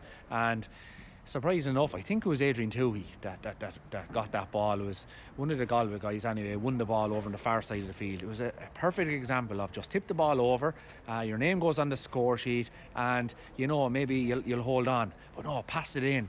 It ended up with Aidan Hart, who was just an absolute rocket to the bottom right hand corner. And he's a defender, like cornerback now. He did start off his career in the forwards. I marked him a couple of times. And what a goal. And he didn't start the last day. And goals win matches, and they definitely got the goal at the right time. It's funny watching that game. Tipperary had a great performance and they still just didn't win. That's not going to help the feeling in that dressing room right now. The lads driving home tonight and the winter coming ahead. Will Liam Sheedy, though, it's very early for him yet, but do you think when he look back on the season and just think, it is what it is, we did our best, or will there be certain things he'll be targeting for next year? I'd probably disagree with you on that. I think they'll be absolutely disappointed, but I think they'll be delighted with their performance. Most of them anyway. Thought the Mars were brilliant in that first half. The Rhoda Mar, who had a huge duel with Conor Whelan.